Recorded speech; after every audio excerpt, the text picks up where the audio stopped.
Stories number 1. Aita for revealing to my dad's wife the real reason why me and him were never close. My dad practically gave me up to his sister from the moment I 27 was born. My mom died when she was giving birth to me. And my aunt told me he never recovered from that because he blamed me for her dying. It hurt a lot as a kid that at family events he would ignore my existence. When I was a little older, he got more vocal about me killing her, and he can't stand to look at my face.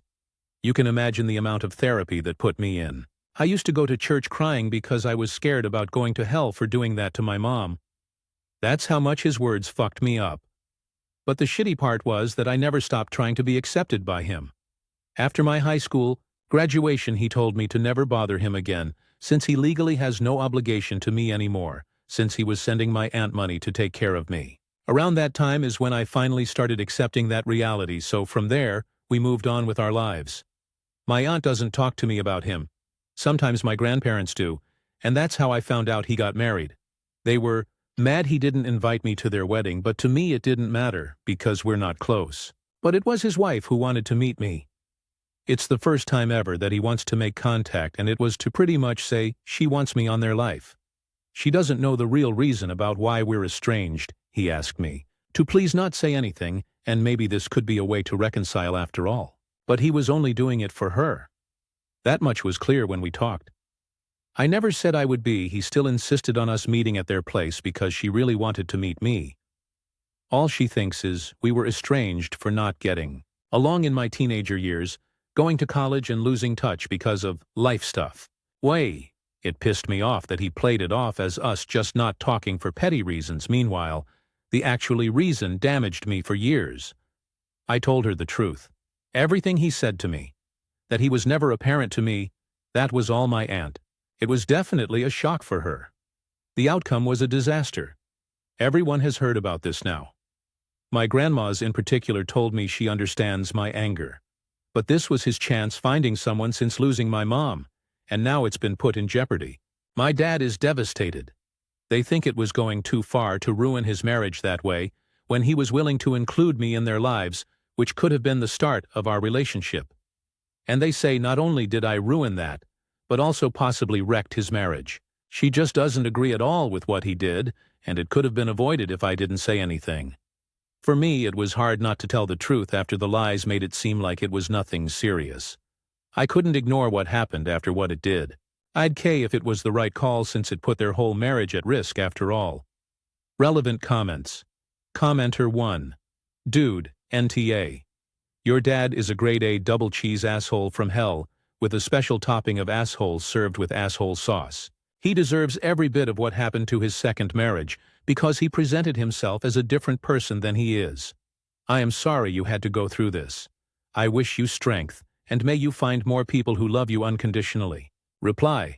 Thank you, and don't worry, I have. My aunt has been the best parent for me, and she always tried to shield me from his shit as much as possible. I'd care if I would have made it without her supporting me. Commenter 2. All I have to say about it is the comment a kind user told someone else in a post about his mother. You are made of everything that was best about her. Sweetheart, you have nothing to forgive yourself for. You did not take her from this world. You are how she remains in it. Reply. Man, this one really got me here. Thank you, friend. This is one of those moments you wish you had. A time machine, because younger you would have really needed to hear it. Commenter 3. NTA. She has the right to know the true man she married. Also, I am so sorry you had to endure all that. Your aunt sounds like an incredible person, and despite everything, I hope you are doing as well as you can be under the circumstances. Reply. It took a long time, but I'm proud to say I'm doing well. This whole thing reopened some stuff, but I'll be talking it out in therapy. And it's thanks to my aunt that I always had mental emotional support. Commenter 4. I'm so happy that you're in therapy. It's life-changing. Your aunt sounds lovely and like a genuinely wonderful person. Reply. She is. If it weren't for her, my life for sure would have fallen apart. My life is stable. Have a girlfriend. I love and a baby boy on the way. My aunt is the reason for that. Commenter 4. NTA. Did you dad not consider the fact that you might rain on his little party? The new wife, she never met you before they got married. She kept insisting to meet you, hope she dumps him. Reply: he knows I always wanted a relationship with him, even if he was only doing this for her. I think he believed this would be my chance to have something with him and would do anything. Commenter 5. I feel like your family should have protected you from your father more. He ignored you for years. Then when he did acknowledge you, he told you to your face you killed your mother. I mean, that is beyond hurtful, and kudos to you that you got through it. You were not spiteful or vindictive, nor nasty in your delivery. You simply told the truth. And the truth, unfortunately for your father, paints him as the disgusting human he is. Your father put his own emotions and needs over yours your entire life, even up until that point. You were only allowed in on the pretense of lying about your entire existence. Would you have had to keep that up forever? Again, causing you mental anguish, but making things easier for him and his new wife. Honestly, that longing for a father, let it go. Your aunt sounds as though she has been a better mother, father, friend than you could have asked for anyway. And your father needs a shit ton of therapy. None of this was your fault. NTA. Reply: my family always hoped that he would change once we spent more time. My grandparents especially held out hope because they always told me he was never this type of person. My aunt always tried to keep me from that, and I never really told them any of the stuff he said until a couple years after. She felt bad and wanted to keep me from him even more, but around that time I still looked up to the guy and wanted to be around him. Commenter 6.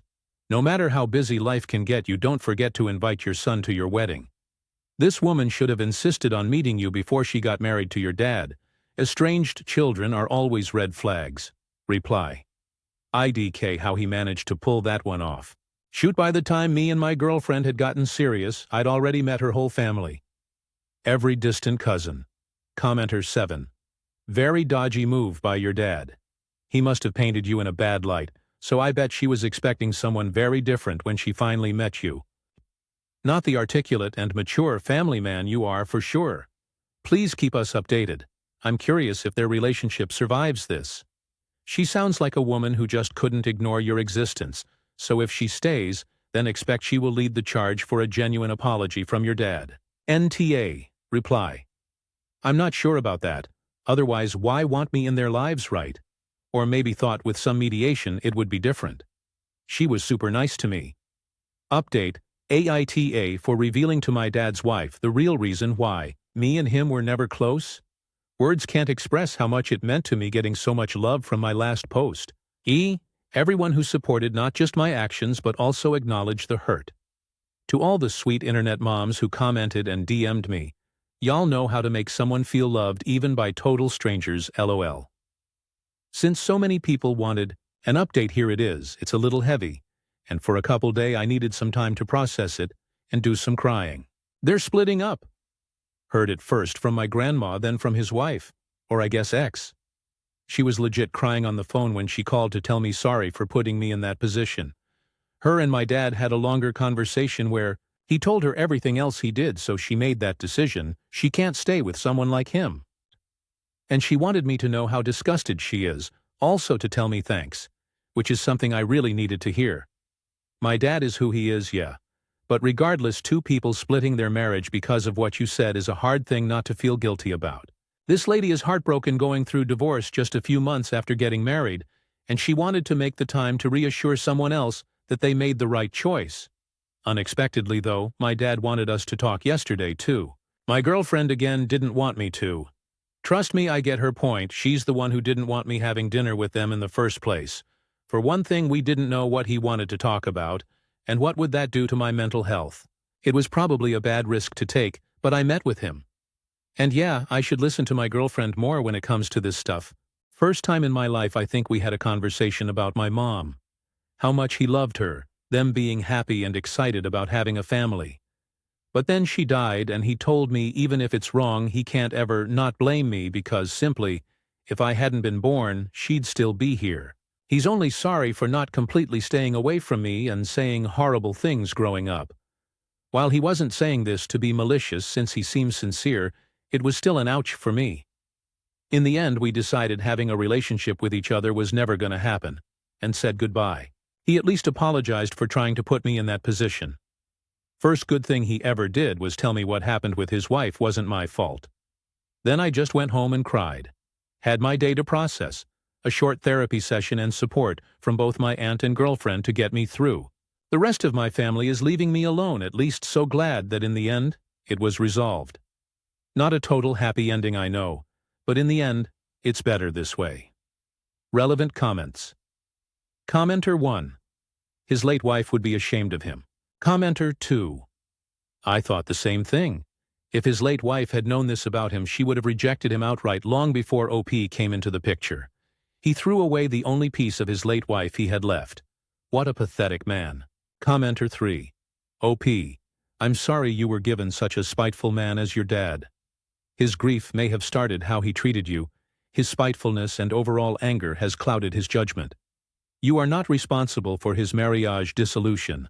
Only his actions are the culprit. The one thing you can see as the light at the end of the tunnel is that you now know that he knows that he is responsible. His acknowledgement and respect is no longer warranted, as why would you associate with him outside of being your sperm donor? Find your own family that you chose. I have done that when I have officially cut my dad out of my life. Surround yourself with worthy people who love you. Reply, thank you. I'm very grateful that I found my own family. My aunt, that raised me, my girlfriend, and our kid that'll hopefully be popping into the world soon. Also our friends OFC. They were all my light, honestly.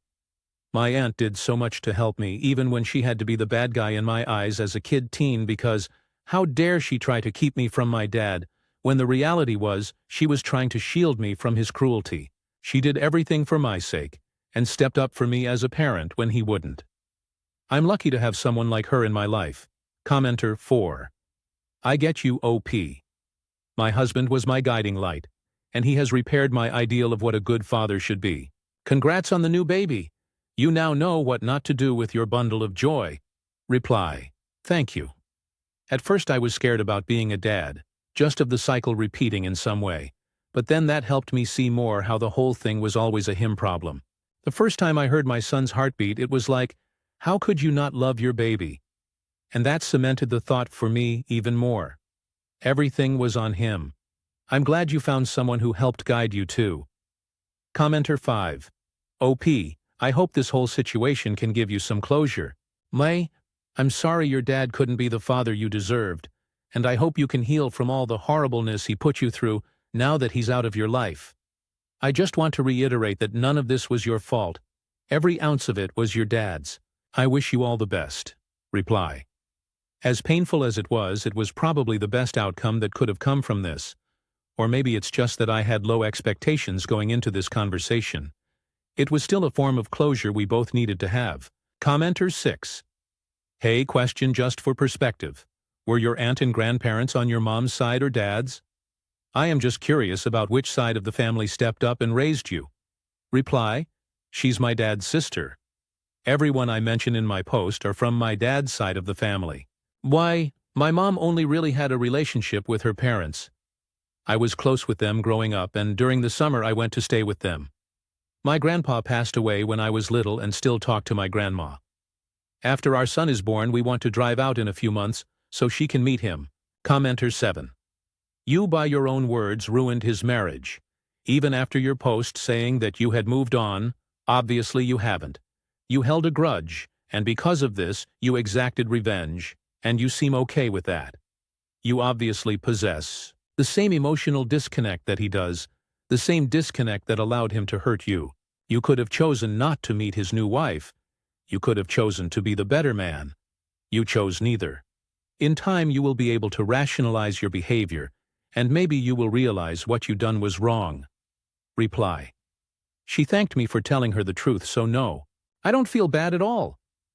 Maybe you are okay with lying to your partner about important things, so that's probably something you should work out yourself. Hope you get some help. Commenter 8. You gave that woman the best possible gift she could ever have. Honesty. Something that she clearly didn't get from her own husband, which is a second tragedy in all this.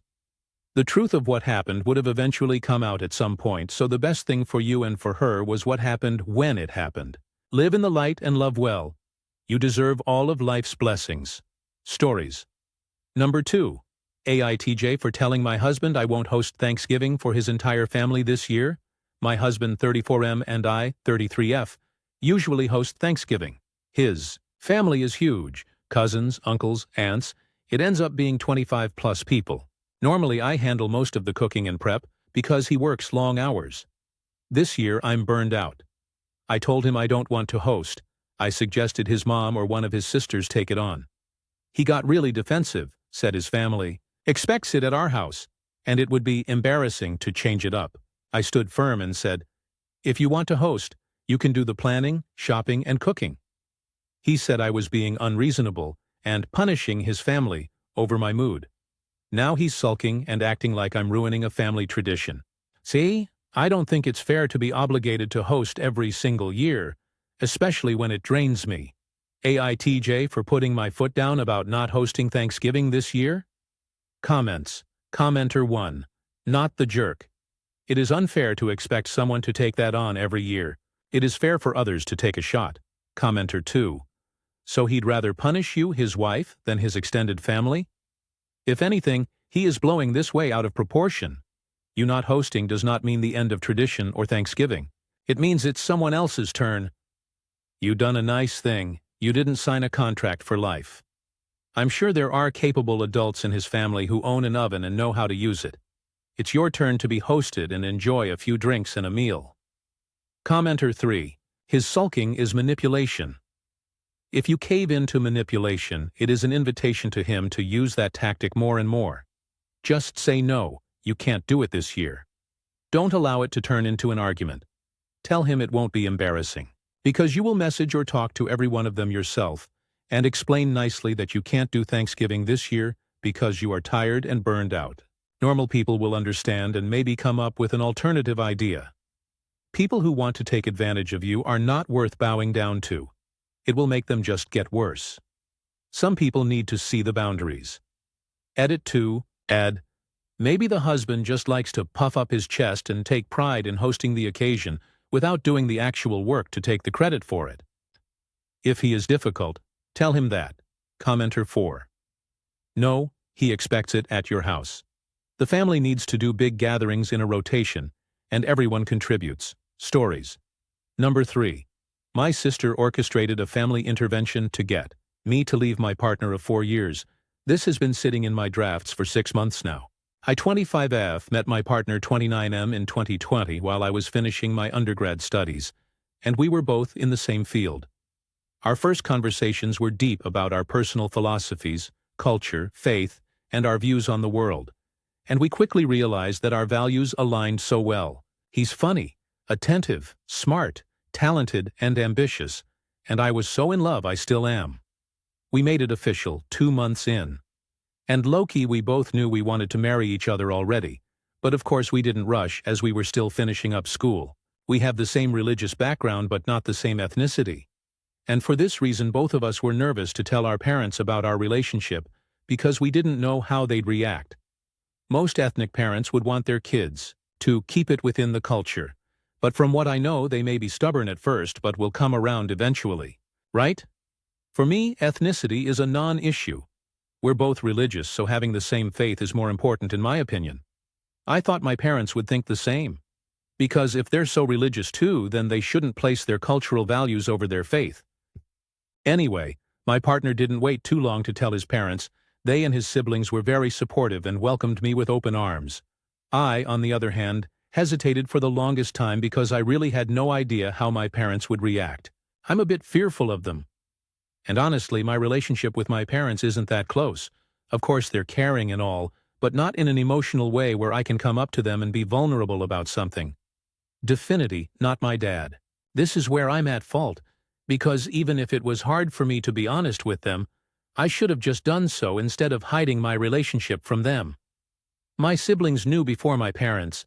They didn't care, but my sister 29 on the other hand, being the eldest, aka the third parent, was too panicked about it and advised me to just end the relationship because an interracial marriage is going to be complicated. But that's not the advice I needed, and I didn't want to just end the relationship either. I truly believe he's my soulmate. Her entire attitude towards it was kinda just, I gave you my 2 cents. I don't want to be involved in this mess. I think it was a year into our relationship, and my mom found a birthday card from my partner in my room. She found my stash of greeting cards from him and read them all. She confronted me with them, and she wasn't even mad. But when I told her about his ethnicity, she freaked out. She made me tell my dad, and he just LOL'd in my face and didn't even let me talk. Took a couple of days for my mom to calm down because honestly she really was overreacting. The conclusion was they ain't happy with the relationship and wanted me to end it. I didn't want to, of course. It was swept under the rug, and for the next 3 years my partner and I continued our relationship and even went on some trips together. But my parents were in the dark about the specifics of it all, which, of course, the dishonesty is very wrong, but in my mind, they didn't create a safe space for me to be honest with them. A totiro. I couldn't just tell them, "Oh hey, I'm going out for dinner and he's going to be there, bye, love you XO." The conversation about us would only be brought up occasionally in those 3 years, because at this point me and him are ready to get engaged, and we just need my dad's blessing. It would always end in an argument, feelings hurt, and no blessings given. They refuse to even meet him. I'm still being patient and holding out hope that my dad will come around or something. By mid-2024, my dad hadn't properly spoken to me in like 2 years, but my mom, on the other hand, is a lot more understanding. I wouldn't say she's supportive, but understanding at least.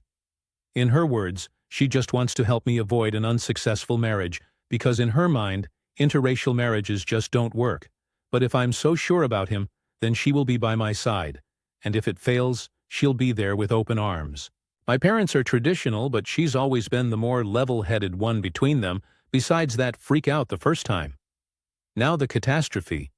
End of 2024, my sister suddenly stepped in and asked to meet my partner. She's my dad's favorite, and if there's one person that could sway his thoughts, it would be her. So this opportunity excited me and my partner, because it finally felt like there's light in the end of this tunnel. We have been patient, but the stress of all this was starting to put a strain in our relationship, especially in the last 2 years. But we loved each other a lot and didn't want to let go no matter what, and we would always work things out with communication. Sister and him met up and talked for hours. I wasn't there, but it went well, and he left a good impression on her, and she said she'll talk to my dad. Side note, him and I discussed beforehand that we don't need to disclose how many times we saw each other or what trips he was involved with.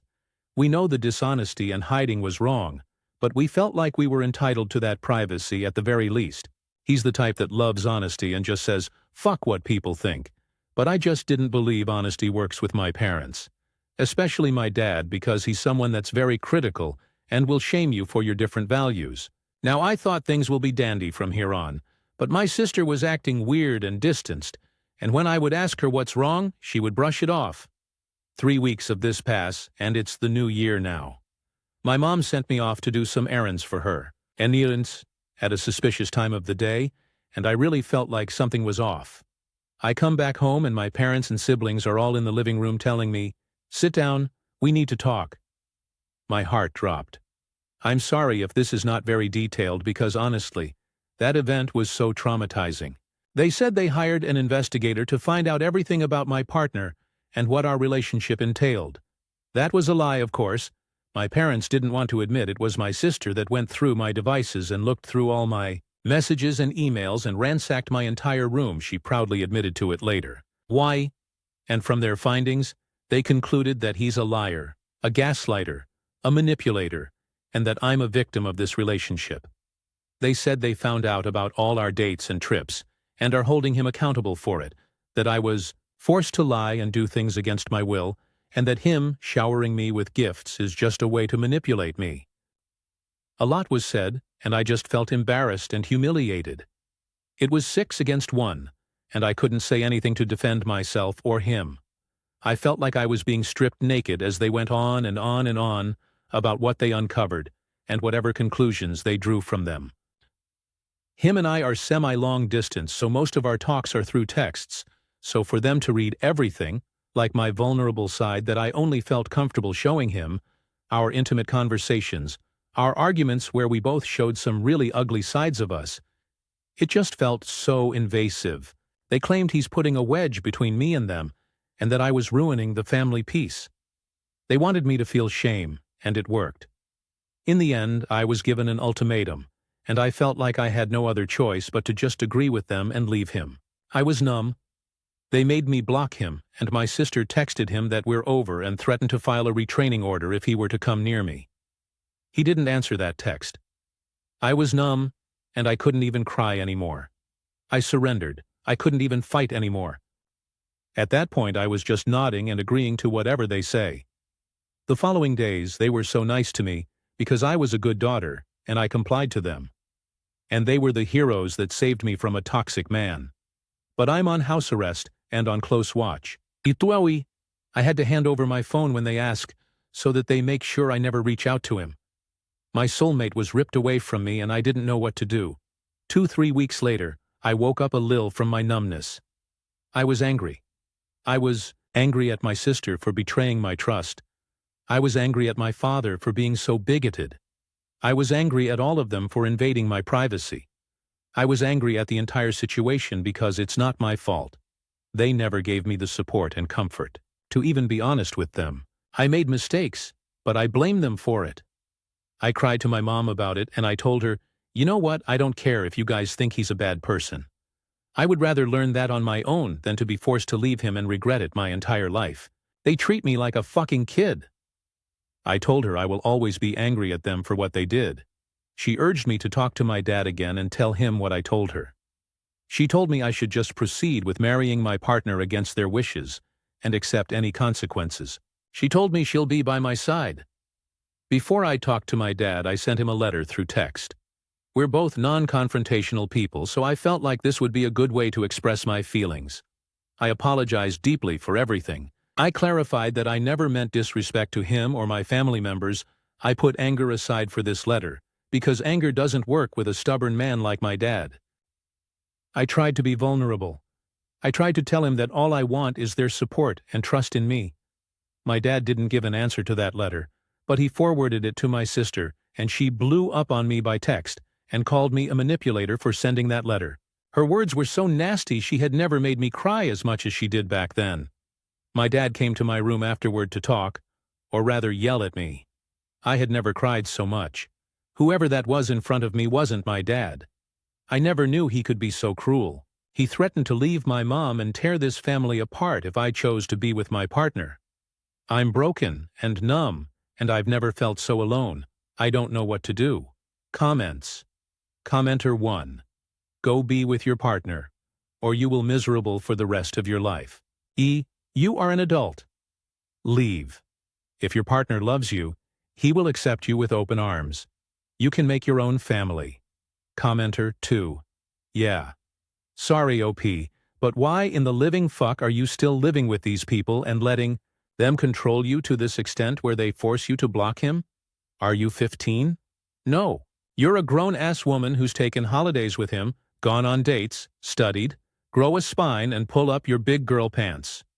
You have two very obvious choices here. 1. Live a life of newfound freedom and healthy, supportive love and happiness. Accept that his family adores you and will support you.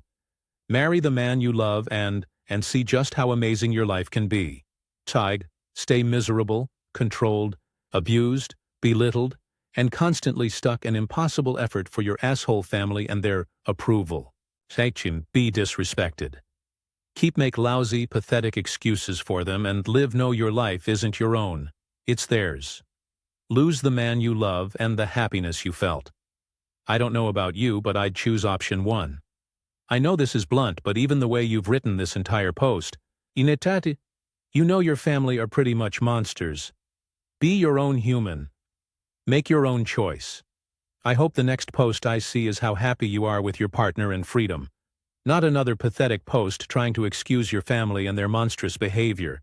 Commenter 3.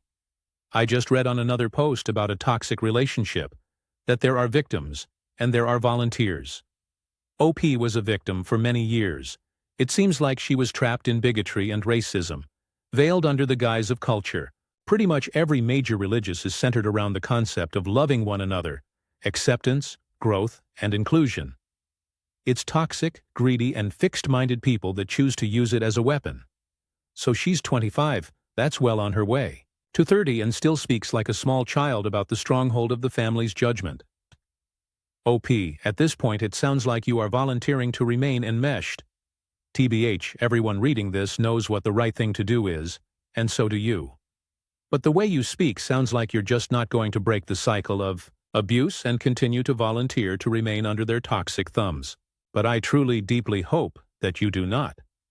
Life is so much better when we have our own. Commenter 4. If this has been sitting in your drafts for 6 months, you've made a decision by now. If you let your family decide your fate, you don't deserve your soulmate, and hopefully he has moved on. You can just be happy with whatever marriage your parents choose for you. Commenter 5. I forgot about that part, but it's a good point. Has OP even talked to her ex in 6 months? Does he know what happened? Has he moved on? And is he willing to accept her toxic, controlling family and her weak, spineless nature, even if he's still single? Personally, I think OP's ex dodged a bullet. Well, a whole family of them, reply. Nah, I could never do 6 months without him. I reached out to him maybe like 3 days later. But you guys are right. I don't deserve to keep him by my side. We've had that conversation many times, and I've always told him he doesn't deserve to deal with this, but he's willing to wait and fight this with me. So no, he's not my ex. We're still in contact, getting therapy and making plans to get out of this. Thank you guys for the harsh words. I do need to hear them. Update. Hi guys, I really do apologize for the late update. I really did not expect my post to get that many replies, but I'm so grateful for all the advice you guys gave me. Thank you. When I wrote that first post, I was all emotional and depressed, so reading it now, even I can sense the "oh, poor me" tone in it. January me was probably expecting lots of sympathy or whatever, but you guys were harsh, and TBH, I needed to hear that. You guys are completely right. While what my family did was evil and wrong, my life is in my hands and it's my fault for not stepping up for myself and my partner sooner. I can't keep expecting things to be done for me. I wanted to make this post to clarify some things and update you about what has happened since January. It may not be the most satisfying update, but I at least have changed a lot since then. First of all, I am still in contact with my partner. I don't blame you for assuming otherwise since that post was uploaded months later, so it was pretty confusing.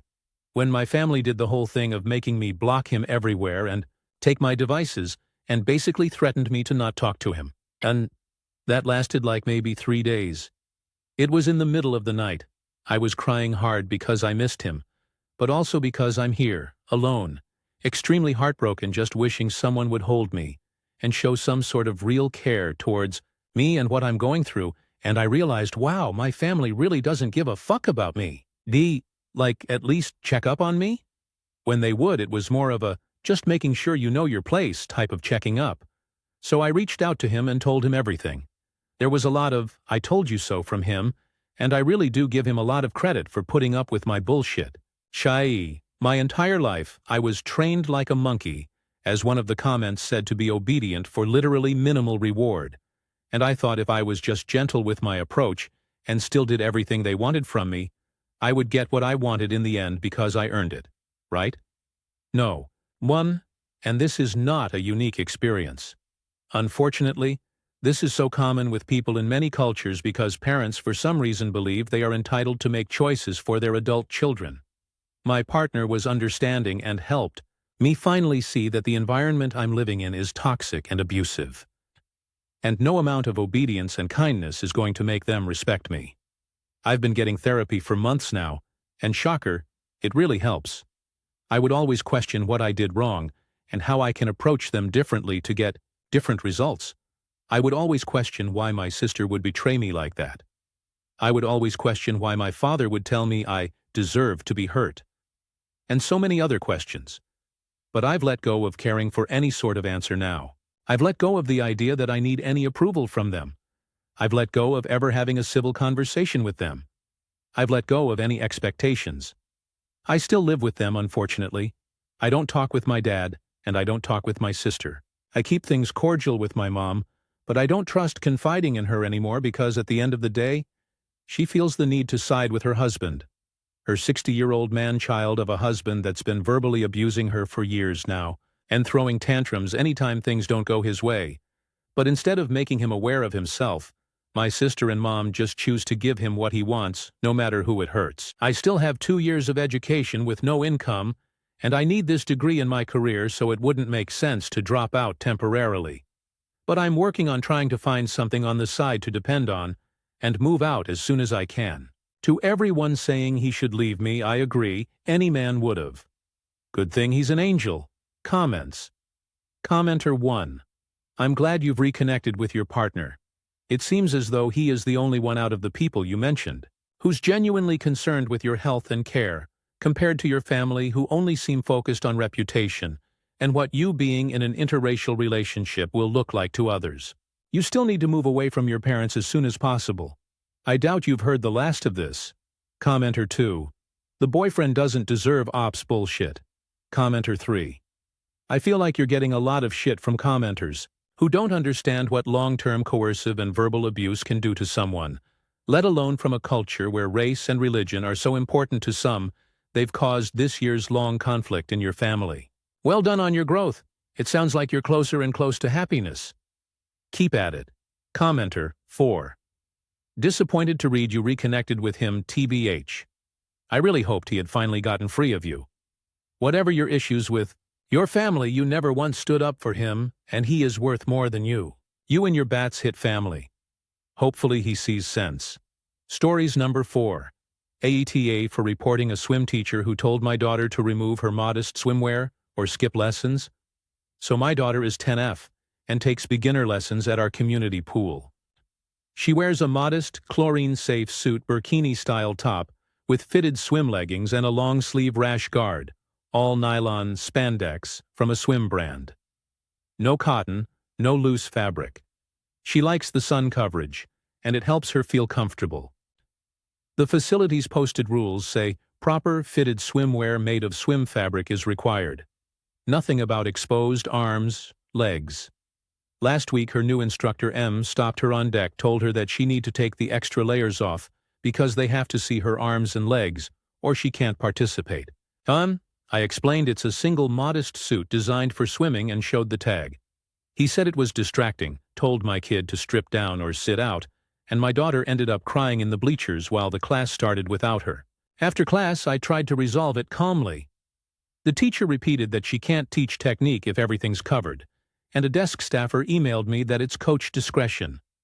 I brought the written policy, photos of the suit on, the brand site, and offered compromises: stand closer at demonstrations, different color suit next session, or a new lane with another coach. The teacher doubled down, and in front of the group, the next lesson, told my daughter to lose the leggings next week. I filed a formal complaint with the aquatics director and the city's inclusion office and requested a different instructor. Many kids need modest or sun-protective gear for religious, medical, or sensory reasons. Inclusion means coaching technique around that reality, not excluding them until they conform. I tried polite fixes. When my kid was singled out again, I escalated to the people responsible for policy. Protecting my daughter's comfort and consent while keeping her in the water is exactly what a parent should do. Comments. Commenter 1. NTA. You can see the shape of legs through leggings? I don't understand that reasoning. Commenter 2. I'm confused that the teacher can't see the student's arms and legs unless they're bare. Then he immediately switched to, it's distracting? Which is it? There's a problem here, and I'd make sure the facility knows about it. They're not going to want the publicity if there's hint that their children's swim instructor is a bigot or a creeper. Reply: bigot or creeper is exactly the vibe it gave. Either way, not near my 10-year-old. Commenter 3.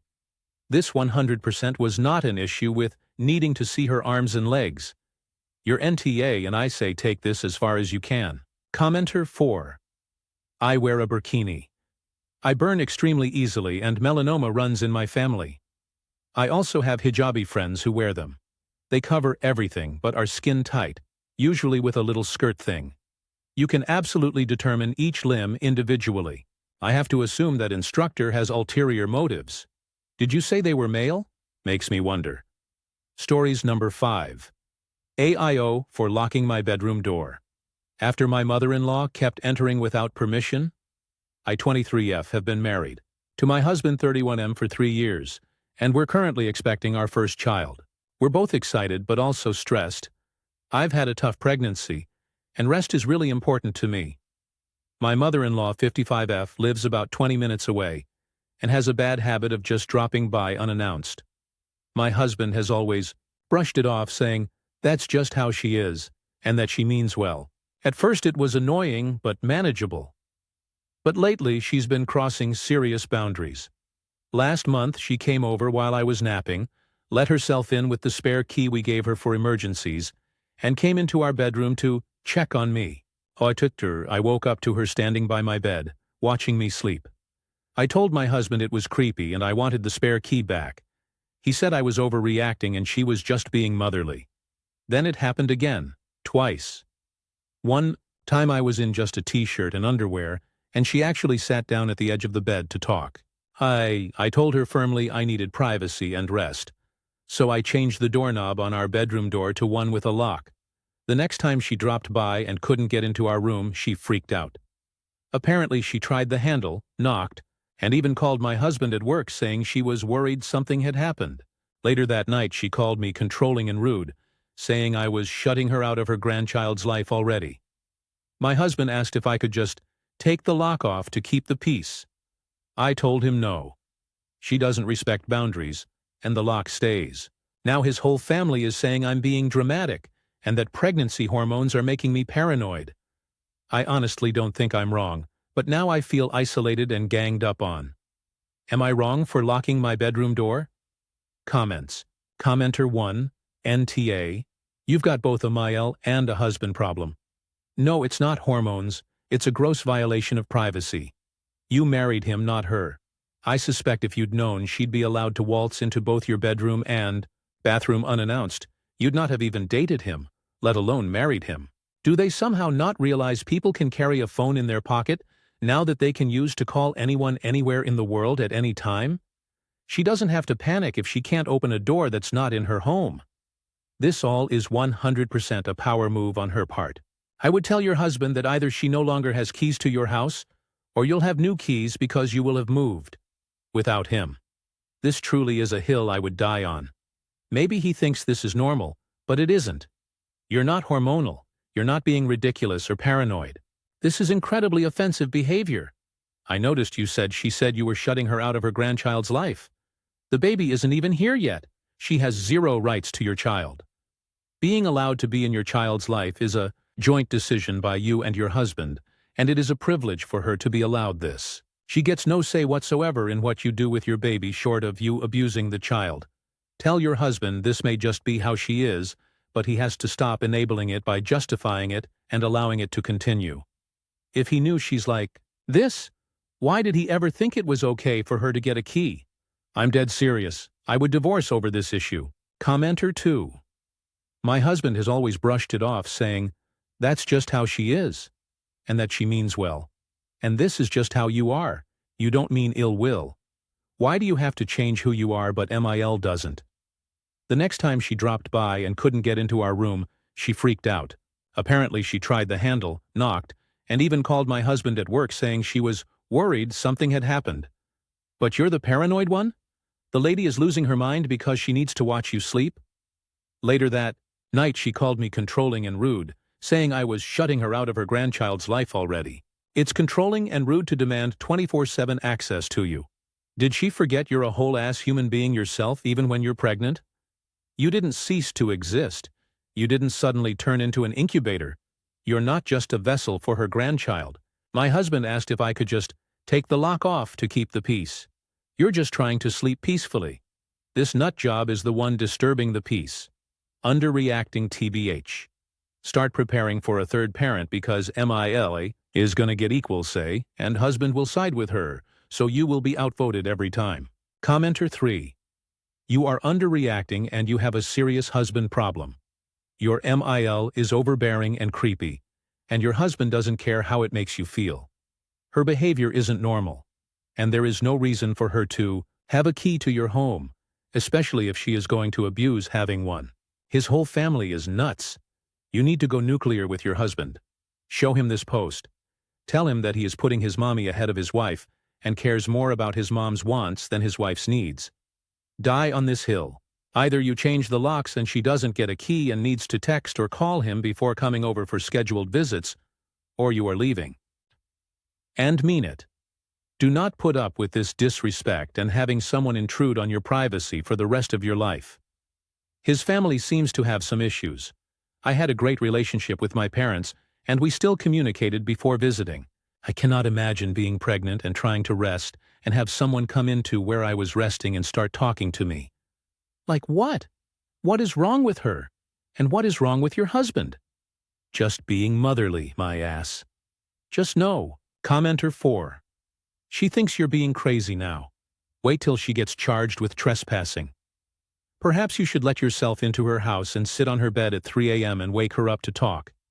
In all seriousness, as others have said, your husband and mother-in-law are going to need some training on normal practical boundaries. Sounds like your husband has ever actually pushed back on mommy before. We don't enter homes that are not ours without an invitation, and we certainly don't lord over a sleeping person's bed. This isn't Everybody Loves Raymond. Your home is your safe personal space, not hers. I'd change the house locks and inform her that while she is welcome to visit, she isn't welcome to visit whenever she wishes. Stories number 6. Aita for not asking my dad to let my mom use his apartment. My 14F parents divorced when I was 11. When they divorced, my mom moved in with her sister in another state. Before they divorced, my dad enrolled me in a boarding school for middle school instead of regular school. It's one of the best schools in the state, and I have autism and ADHD, and they have a lot of support for students with autism or ADHD. Like 30% of students have some type of learning disability. I love it here. They have a lot of activities after class, and 6th grade was the first time since 2nd grade that I didn't fail, even though I knew the material. I also have friends here even though I had a hard time making friends at home, and I have therapy and group here. When my parents divorced, my mom asked me to tell my dad and his lawyer that I don't want to go to boarding school anymore and I want to live with her because she signed a prenup, so she doesn't get the house or money, and the only way she can get money is if I live with her. I told her I didn't want to live with her because I really wanted to go to this school, and she moved without me, and she doesn't visit or call, and she doesn't answer when my dad asks about me visiting. My dad got an apartment near my school so he can visit on weekends. If he can't visit, my old nanny comes up to see me. My mom called me and said she can't live with her sister anymore, so she wants me to ask my dad if she can use the apartment, and I can stay with her, and only be enrolled for the day school. I said no, I like living here, so she said I can still live here, but I can see her on the weekends. I told her my dad uses the apartment to see me on the weekends, and I don't want to stop seeing him. Now she's mad at me and she's back to not talking to me. Ada for not asking my dad to let her use the apartment? Comments. Commenter 1. NTA. Listen to me and listen good. Your mother's issues are not because of you. At no point should you feel guilty or think her actions are a reflection of you. I am sorry that she is treating you this way, but I am glad that you have one stable parent and a nanny that adores you. I know it hurts and you feel conflicted because she's your mom. Maintain your boundaries and understand that is okay if you decide to not allow someone to have an active part in your life. Keep shining bright and thriving. Reply. My therapist said it sounds like my mom had me and married my dad for money, not because she wanted me or loved him. I stopped trying to talk to her a while ago because she only wants to be my mom when there's something in it for her. Commenter 2. NTA. Tell your dad what your mom has been asking you to do. He needs to know what is happening. They need to work this out between them. Your school sounds amazing and so do you. Commenter 3. NTA, please tell your dad. Your mom should not be putting this pressure on you. It's not your job to sort out her life. You seem to be thriving in your current environment, and as a mom, that should be her main concern. Commenter 4. NTA. Tell your dad she's trying to pressure you into not doing what's best for you. Your mom is a grown-up and is involving you in grown-up issues, which isn't cool. She's a big girl, she can get a job and get her own place. Stories number 7. My F29 cousin F29 has convinced herself that my husband M33 is in love with her. How do we deal with this? My husband James and I got married a little over 2 months ago, and this has been going on since then. We had a pretty small wedding. I have a huge family but invited less than half of them for personal reasons. One cousin, Mira. I was unsure about inviting, but she was going through a hard time and I thought inviting her would help her get out of her depressive funk. She is recently divorced after her husband of 2 years cheated on her and kicked her out of his home. At the wedding, everything was pretty normal and nothing crazy happened. Relevant detail here is that during the wedding reception, my husband and I did a little segment where we dedicated songs to each other, and they were played with an announcement stating that I dedicated one to him, then he dedicated one to me. The song he dedicated to me was Adore You by Harry Styles. We are both Harry Styles fans, and that is my husband's favorite song. Because of the lyric that says brown skin and lemon over ice, Mira thinks he was secretly dedicating it to her and not me, her reasoning being that she has darker skin than I do, which is true, but it was not meant for her. And also, insane thought process. Ever since then, she has been telling people that her and my husband are seeing each other behind my back and bragging about dating him, which she is not doing. My husband had only met Mira once before, the wedding, at Thanksgiving 4 years ago, and they didn't even speak to each other apart from saying hi. Mira has been posting poorly photoshopped pictures of herself and my husband, and took photos from the wedding and cropped me out of them, and plastered them on social media bragging about being with my husband. We have both asked her to stop, and she blocked me and ignored him.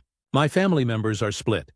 The ones who weren't invited are saying I deserve this, and this is my karma for not inviting them to my wedding.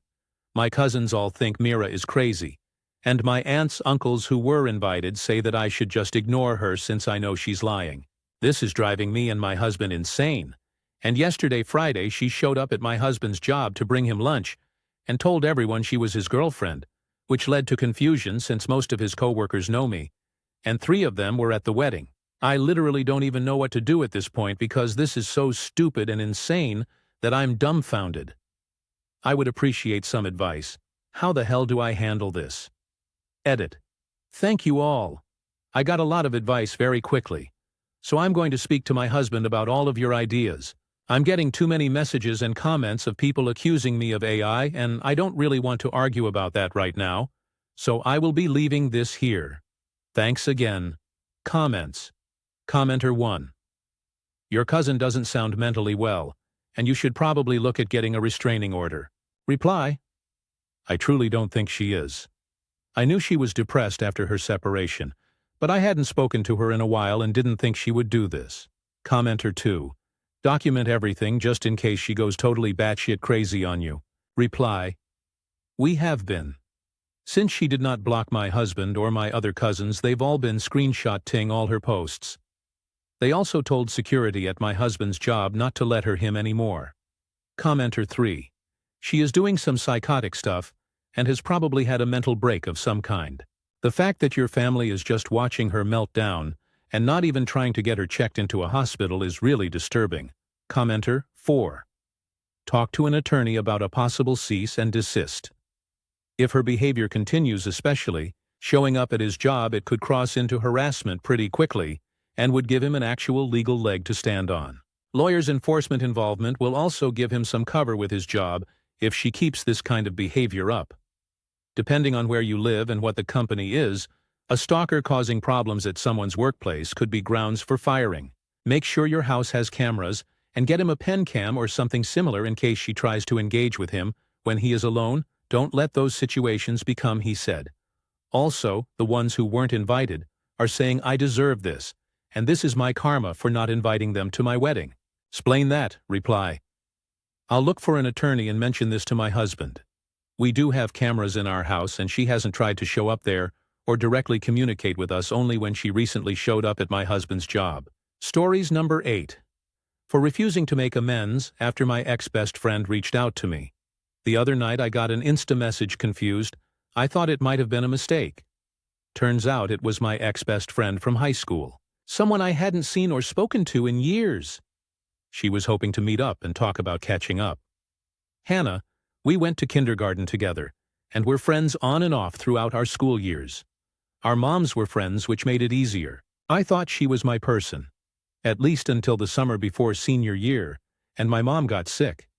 She got real sick and passed away from it pretty quickly. Entering senior year, I was in a very dark place. Hannah was my rock, her and my other friends at the time. I was starting to feel better about myself, and when prom rolled around, I asked if we could go as friends. It felt right, and things were really starting to feel okay again, until she ditched me at prom. I guess her and a couple of our other friends had agreed to a slumber party without me. I felt so embarrassed. No goodbye. No sorry, we left you at the prom by yourself. It was even worse when I had to call my older sister to give me a ride home.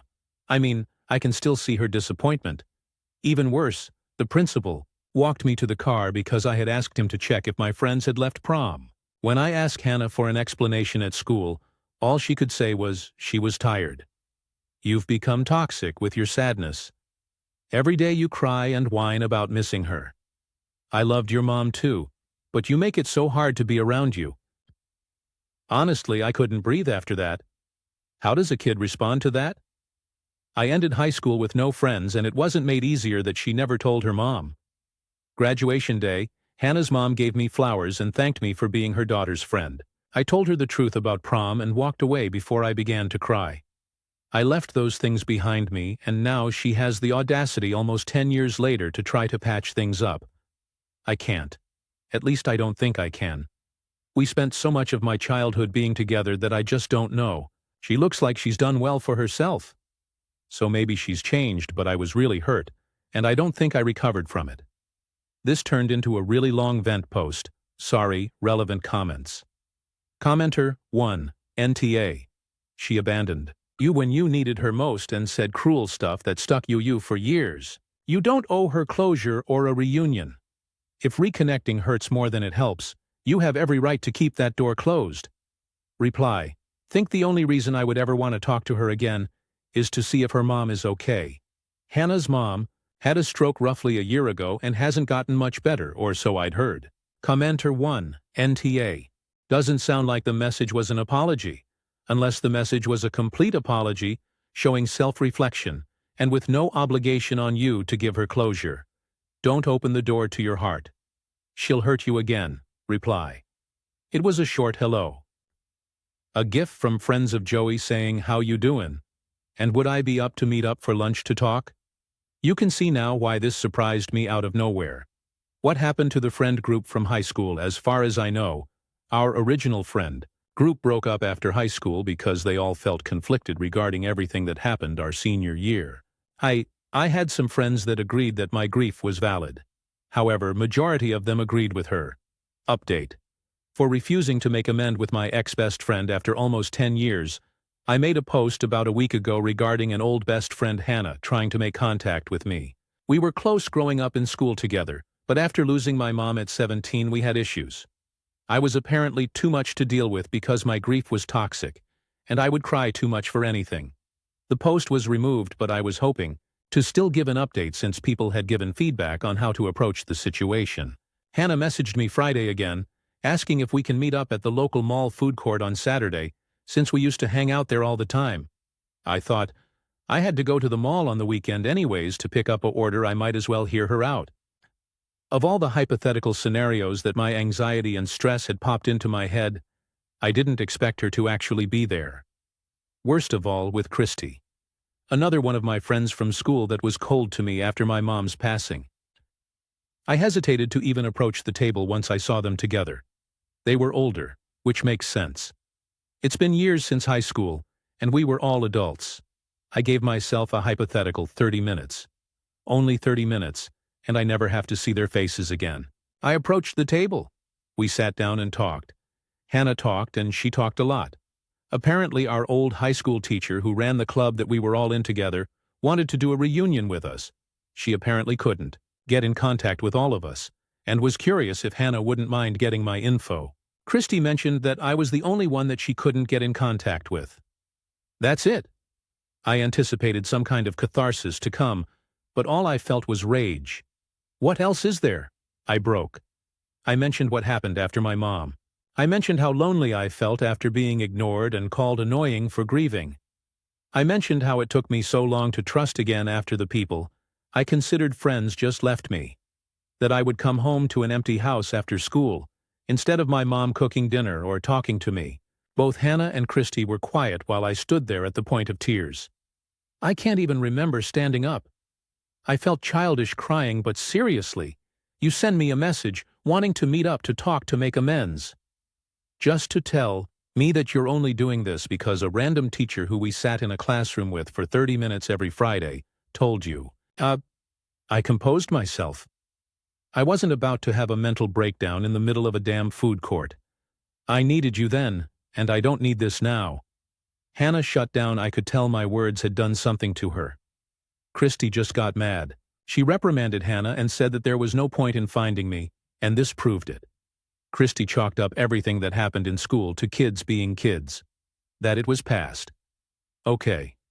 Grabbing my things lightly, excused myself and left. How? I cried once I made it back to my car. They have changed, but it's clear that they haven't changed how they felt about how they treated me. Never once did they say sorry. They clearly expected me to just get over it. Again, sorry for the long post, but I hope putting this out there will give me the clarity I needed. Thank you for listening. Relevant comments. Commenter 1. You should reach out to the teacher and tell them what happened back then and now. Then let them know that's why you won't attend. Reply. The club teacher, Ms. Diaz, was actually aware of the situation at the time. I had been telling her and actually had been attending club only for club events, never club activities. She accommodated for me. She was actually really understanding of how I felt at the time, and I would like to get back to her to express my appreciation for her. Stories number 9. What's the most absurd rule you had to follow at work? I had a call center job in college that didn't allow cans of soda at the desks. They worried about spilling. I had a manager that I hated. She was like the soda Nazi. I brought in a clicker that sounded just like you were popping a can of soda. I would wait till it's pretty quiet. Then, click. She would pop her head up like something out of whack-a-mole. I would wait till she sat down and did it again. She would walk around looking for soda cans on the desks. It drove her insane. I bought a couple of more and gave them to friends, and we would coordinate the clicks or do it in rotation. When she was at one end of the center, there would be a click from the other end. She would all but run to that side looking for the culprit. She even convinced the center manager to send out a reminder memo. Then team meetings where we had to sign a document stating that we wouldn't have open soda cans at our desks. We waited to lull her into a false sense of security. About a week, then started all over. It was glorious. When I left, I walked past her. I clicked in her ear and tossed it on her desk, and then popped a real soda and drank it, sitting on her desk, and watched her turn purple with rage. It was the most fun I ever had at a job. Comments. Commenter 1. In one of my office jobs, instead of casual Friday, we had formal Friday, full suit and tie. In general, there were also rules around what you could wear through the week. Only charcoal suits, no pinstripes. Basic white or light blue shirts, only, no patterns. No cufflinks, no jeweler. Plain black leather shoes with laces. No slip-ons, allowed plain ties to be worn if a client was on the floor. We also had to answer our desk phones within 3 rings. What a weird place it was. Commenter 2. I worked for a truly micromanaging boss who would look through your receipts to check everything was in order. This was an interior store, and there would be evenings with few to no customers, and few receipts was equivalent to no work done, and a serious talk about selling more. You know the type of boss where you get a talk no matter what. If it was a quiet evening and you restock and clean the store, you should be better on sales. If you had a busy evening with a lot of sales, you should be better at restocking and cleaning. When I finally could quit the job, I met this boss again, and when asked if I missed the workspace, I blurred out a really hard no. Commenter 3. I had to clock in and spend the first 10-15 minutes of each shift talking with this obnoxious woman, Tina. She worked in dairy while I worked grocery stock crew. She would throw baby fits that I wouldn't talk to her every day and was jealous that I was so open and friendly with my fellow grocery stockers. She was in her 40s. I was early 20s, and we had nothing in common except she had spent a year living in my hometown's nearby military base. I tried to talk about the town, but she kept insisting I was lying about how much the town grew since she had been there. She said I lied about the high school I went to. It was built in the late 90s, so of course it wasn't there in the 80s. She said I was lying about there being a mall. It was built in the 70s and is still there to this day. She kept saying I was lying about what colors I dyed my hair. She belittled me for being tall and slender while she was short and chubby.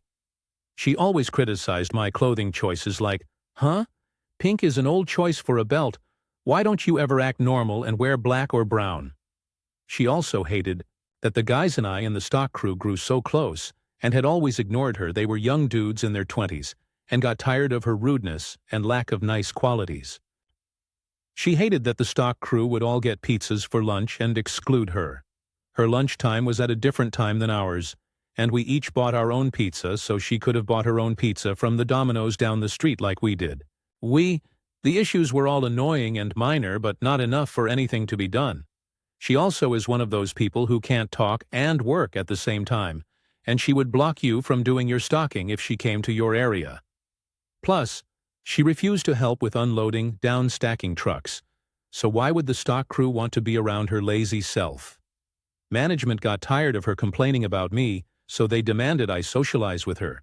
They tried to force me to invite her to do stuff outside of work, but when they couldn't, they altered my schedule to have Tina time, where for the first 15 minutes of my shift, I had to go to her section and make small talk. I hated it, but it was 15 minutes of paid time standing around nodding my head and muttering, "That's nice," repeatedly. Commenter 4. I had a boss who expected me to lay out his lunch like if he went to a restaurant I was a secretary, and that wasn't my job. I picked up the bag of hot food and dumped it on his lap. This was in the late 70s. Then I walked out of the office. Job lasted 4 hours till lunchtime. Stories number 10. AETA for how I reacted to my dad and his new wife wanting her to be involved in everything we did with my mom. My mom died 5 years ago and my dad got remarried late last year. I 16M have been struggling with it more than I expected. At first it was weird seeing my dad take his wife Kelly to places that he used to say were special to him and mom. That made it feel a little disrespectful to me, but I never said anything to him or her. It's something I kept inside or talked to my therapist about. Oh, but then it was him inviting her to celebrate mom's birthday with us. That's when I spoke up and told Dad I didn't feel comfortable with her being there, and he told me he needed her there, and I'd need to find a way to tolerate it. He encouraged me to see it as a good thing that she could be there. Then they got married, and she started joining us at our spot for last Sunday of the month treat pancakes. It's where we'd go to this diner as a family and get the most sugary, chocolatey, gooey pancakes you'll ever find. Mom used to get chocolate chips on top, Dad would get syrup, and I'd get ice cream. It was a special treat and a little tradition we had that Dad kept going with him and me after Mom died. When he started bringing her, I hated it, and I asked if we could keep it just us. Kelly said she was really looking forward to being a part of it, and Dad said it was a family tradition, and Kelly was family. Kelly tried to insist on volunteering with me for Mother's Day like Mom used to do with me every year. I refused to do it at all this year, which hurt her feelings. Then it was Dad and Kelly wanted us to go to the old family vacation spot that we haven't been to since Mom died. I tried talking to my dad about it, but he told me Kelly was the wife and mom of the family now, and she shouldn't be kept out of anything. 3 weeks ago, it was Kelly's birthday, and Dad woke me up and wanted us to make her the birthday breakfast Mom started when I was little and that we do for each other. That's when I lost it and I told him no fucking way. We started fighting and it woke Kelly up. I told my dad he might want to replace Mom and destroy everything special we did with her, but I wasn't going to be a part of it. And Kelly isn't my mom. She'll never be my family, and if this was how he moved on, then I wish he never had, because he was taking everything special we did with Mom and just adding Kelly like she was Mom and she wasn't, and she'd never be. Kelly broke down and went back to their room, and I was crying too. Dad looked like he was going to blow, and I slammed my door in his face. I didn't leave my room that day despite Dad insisting I needed to go and apologize to Kelly and make her birthday special, but I ignored him. A few days later, Dad sits me down and says I need to react better and should be way more welcoming and accepting of Kelly, and she's done nothing wrong. I told him to count me out of the old traditions because I won't do them with her. Hey, he said she's our family now, and I told him she might be his family, but she's never ever going to be mine, no matter how much he tries to make me feel different. Kelly told me after I talked to Dad that she only wanted me to feel like someone helped fill in for Mom. I told her I never wanted that and she pushed it anyway. She said it was because she didn't want to feel less than in her own family and I said she'd always be. I was grounded for a few days and refused to apologize. Dad said none of my reaction is okay and it's selfish and mean. Comments. Commenter 1. Tell your dad you all need to go to family counseling. He needs someone else besides you to tell him that he can't replace your mom with a new woman. She can be your stepmother. But she isn't your mother. Your dad needs to respect that. This isn't on you, this is on your dad. Commenter 2. I'm a widow and our son was 13 when his dad died. I can't imagine doing this to him. If you have anything of your mom's, keep it safe somewhere. Your dad is trying to erase your mother and it's absolutely vile and cruel. She's not your mother. She will never be your mother. At most, she will be a mother figure or friend, but with all this BS, they are just pushing you away. I'm so sorry this is happening. Dad needs to make new traditions with his wife. Whether you want to be involved in those or not is up to you. Commenter 3. I hate when parents shove a new spouse down the throat of their children. That is just so wrong. The only thing it accomplishes is alienating the children. I'm sorry for what you're going through. Do you have grandparents that you can go to for support? Reply. I have a grandpa and some aunts and uncles on mom's side who support me, and we have our own stuff to remember mom. But I don't get to see them as much as I'd like because we live 7 hours from each other. Commenter 4. Forcing the relationship is never going to work. That is absolutely the dumbest way they could handle this issue. Taking traditions you had with your mom and just inserting your stepmom is literally trying to replace your mom with your stepmom. Now I can see having family traditions and including the stepmom in those. If everyone is comfortable with it. But that would likely take time. Demanding that it happen immediately is fucked. If your stepmom had half a brain, she'd be trying to find other ways of feeling like a member of the family, not horning in on stuff you did with your mom. She might as well paste her picture onto old family photos in your mother's place. The course of action they're following is only going to end up making you cut them out of your life when you're an adult. Reply. It feels like she's done that. The Mother's Day thing made me really dislike her because she didn't take no for an answer and kept trying to force it. There was no reason for her to be the decider of what happens on Mother's Day when she's not a mother. She should have focused on her mom and left me alone, but she didn't. Stories number 11. Aita for reporting a teacher who gave my son detention for checking his glucose monitor during a test. So I have a son that is 13M with type 1 diabetes. He has a 504 on file that explicitly allows him to check his CGM, glucose monitor and treat lows, highs during instruction and tests, plus carry fast-acting carbs. During a math exam last week, his sensor buzzed. He raised his hand and told his teacher 40's he needed to check. The teacher said, "No electronics, period," and told him to wait. My son told me that he felt shaky, glanced at his CGM for the number, and the teacher confiscated the receiver and assigned detention for using a device during testing. The nurse later confirmed he was dropping fast and gave him juice. I emailed the teacher with a copy of the 504, and he replied that rules have to be consistent and that allowing devices looks like cheating. I asked admin to remove the detention and retrain staff on medical accommodations. The assistant principal reversed the detention, but the teacher doubled down in front of the class, saying testing integrity comes first, which humiliated my kid. I filed an incident report with the principal and district compliance because I'm not waiting for the next low to turn into an ambulance ride. A 2-second glance at a CGM does not hand out test answers, but withholding it can hand out a health crisis. I followed the plan, provided documentation, and escalated only after my son was punished for managing a condition the school already agreed to support. Protecting my kid's health beats protecting a blanket rule. Comments. Commenter 1. NTA and that teacher is a walking liability who cares more about his power trip than your kid not going into a diabetic coma. Reply. Yeah, exactly. Dude's flexing over a beeping medical alert like it's contraband while my kid is shaking. He humiliated my kid in front of the class and acted proud of it. If he needs a power trip so bad, he can go bully a stapler. New proctor, juice on the desk, instructions in giant letters. I'm done babysitting a grown man's feelings while my kid fights his own body. Commenter 2. Hire an attorney to handle that school. Reply. Thank you. I'm calling an attorney Monday, CCing the District 504 coordinator and filing with OCR. Detention wiped, written apology, staff-wide ADA training, and he's off proctoring until he can read a damn 504. My kid's blood sugar isn't extra credit. If the school drags its feet, they can explain it to my lawyer and a board meeting. Commenter 3. NTA. At all. This is a medical necessity. The teacher doubled down on his ignorance. Commenter 4. NTA. Follow up with the principal and, if they side with the teacher and say, there is nothing we can do, threaten to make a complaint against the teacher and the principal with their governing body, a college of teachers or similar depending where you live. Follow through with that threat as well. Stories number 12. AETA for refusing to wake up at 5 a.m. just to drive my wife at work. My wife, 32F, and I, 31M, are happily married since 2023.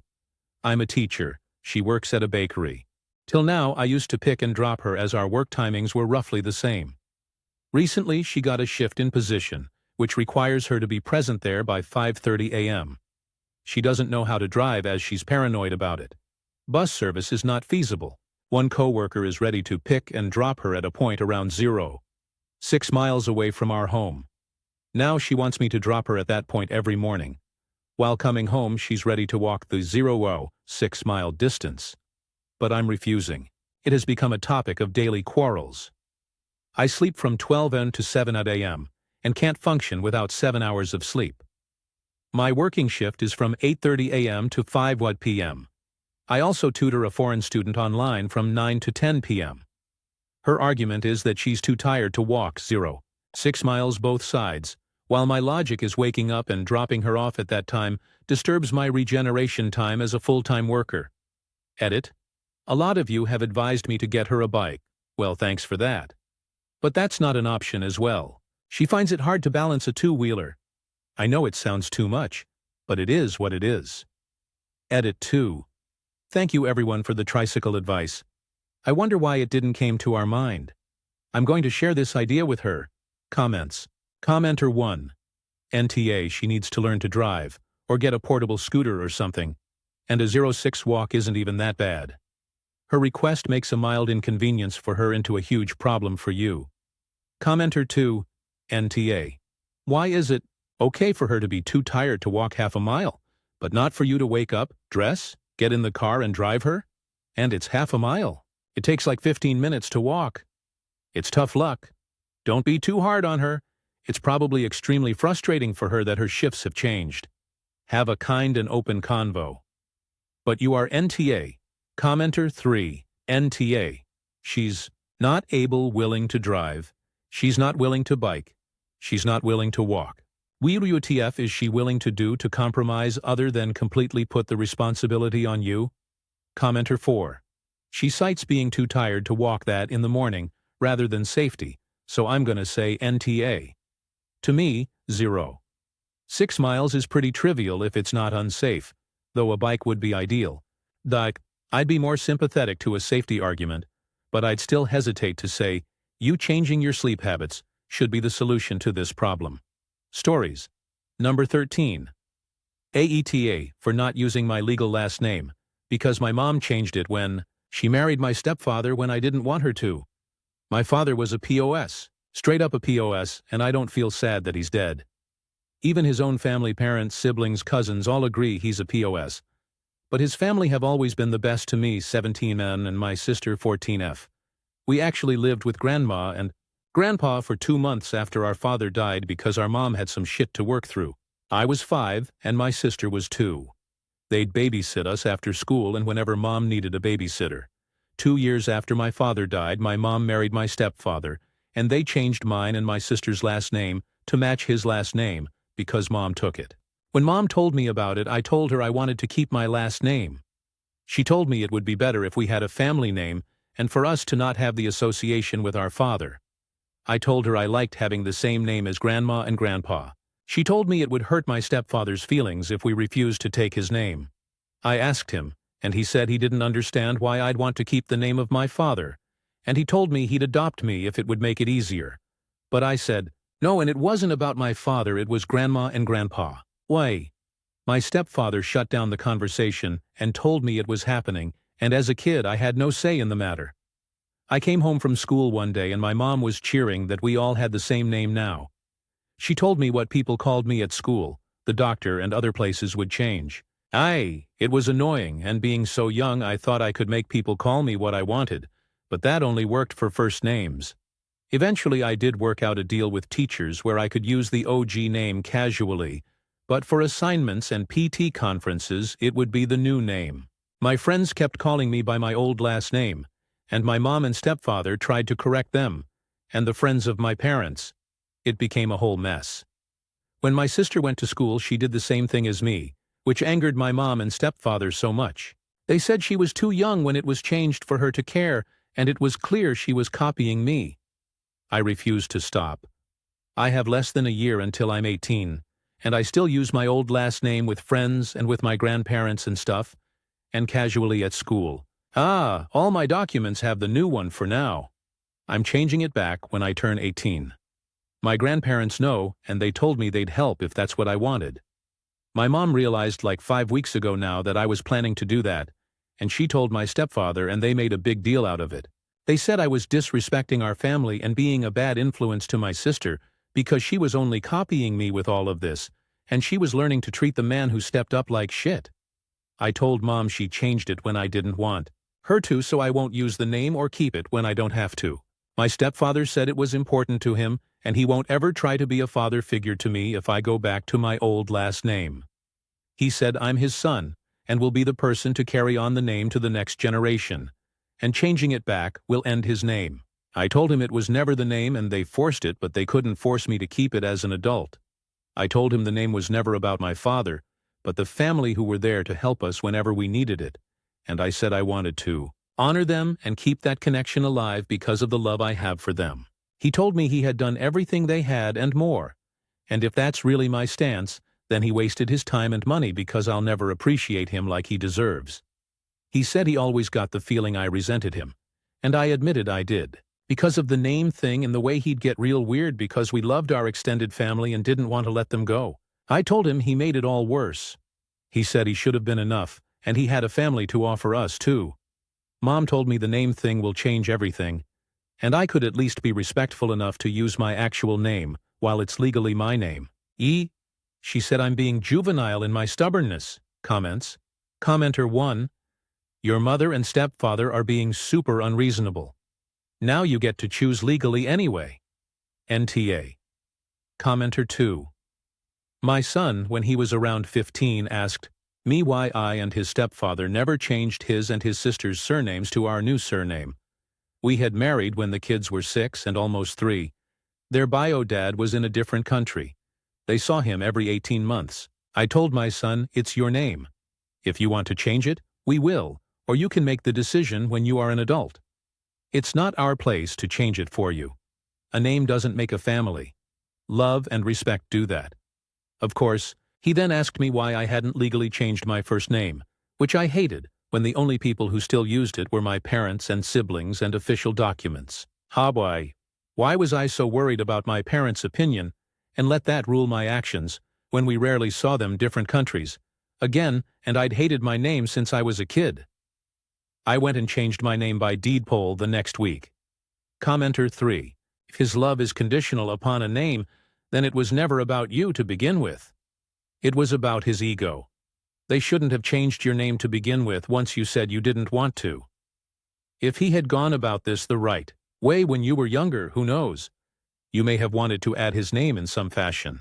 But he came in like a bulldozer and now he's shit out of luck. NTAOP. Commenter 4. Not the AH at all. Your name is yours. My ex left.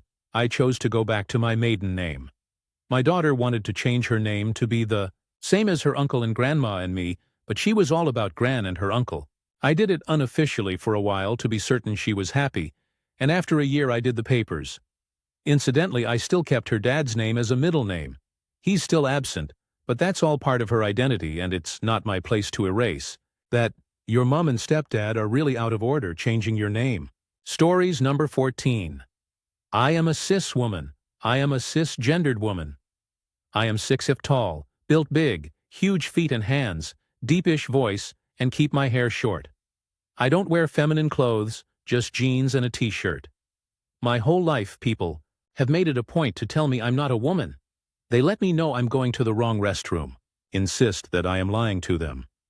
I was married to my husband 1 month shy of 10 years before he passed. I gave birth to my beautiful daughters 7 years ago. Finally accepted myself as I am, and came out as gay 3 years ago. I have no intention of changing who I am for anyone, but these people are relentless. We used to take bets when I worked at Subway on how many times I'd be called sir. Today, I'm sitting outside talking to the neighbors, watching my daughter play. This boy comes up and looks at me and asks me why I was lying about being her mom because I'm clearly her dad. I politely told him that I was in fact her mom, that I am a woman. He continues to point out every reason why I'm lying. I get a little louder with it. Born a girl and birthed a whole-ass human. No way you're a girl. I know you're not. I get louder. You're not the first person to say this. I've heard it my whole life. He continues. So I get real loud. Tell him he's being incredibly fucking rude. My daughter is sitting right there. You need to stop and learn some fucking manners. My daughter saw the whole thing, and this is not the first time she's seen this either. Just a few months ago, she had to go the restroom. I never use public restroom, but she had to go. So I took her. On our way out, while holding her hand, 2 men were waiting for me as we walked out. They told me that I did not belong in there, that I'm one of those sick people. I had to contain myself and just repeat over and over that I'm her mom. She had to pee. They were ready to beat me, but with my daughter with me, they stepped back. I'm so incredibly fucking angry. People are born different. Not one person is the perfect definition of anything. Comments. Commenter 1. I'm so sorry you have to endure this. What happened to you at that bathroom with your child was so dangerous. You deserve to be safe. You deserve peace. Commenter 2. I'm so sorry you've experienced this so often. I'm sorry. If I could recommend a bizarre book, I think it could help you gain a different perspective of your own physical outlook. Commenter 3. I'm sorry you have to go through this. The obsession some people have with what others are is outrageous, not to mention really weird. It's not that hard to live and let live, people. Sheesh.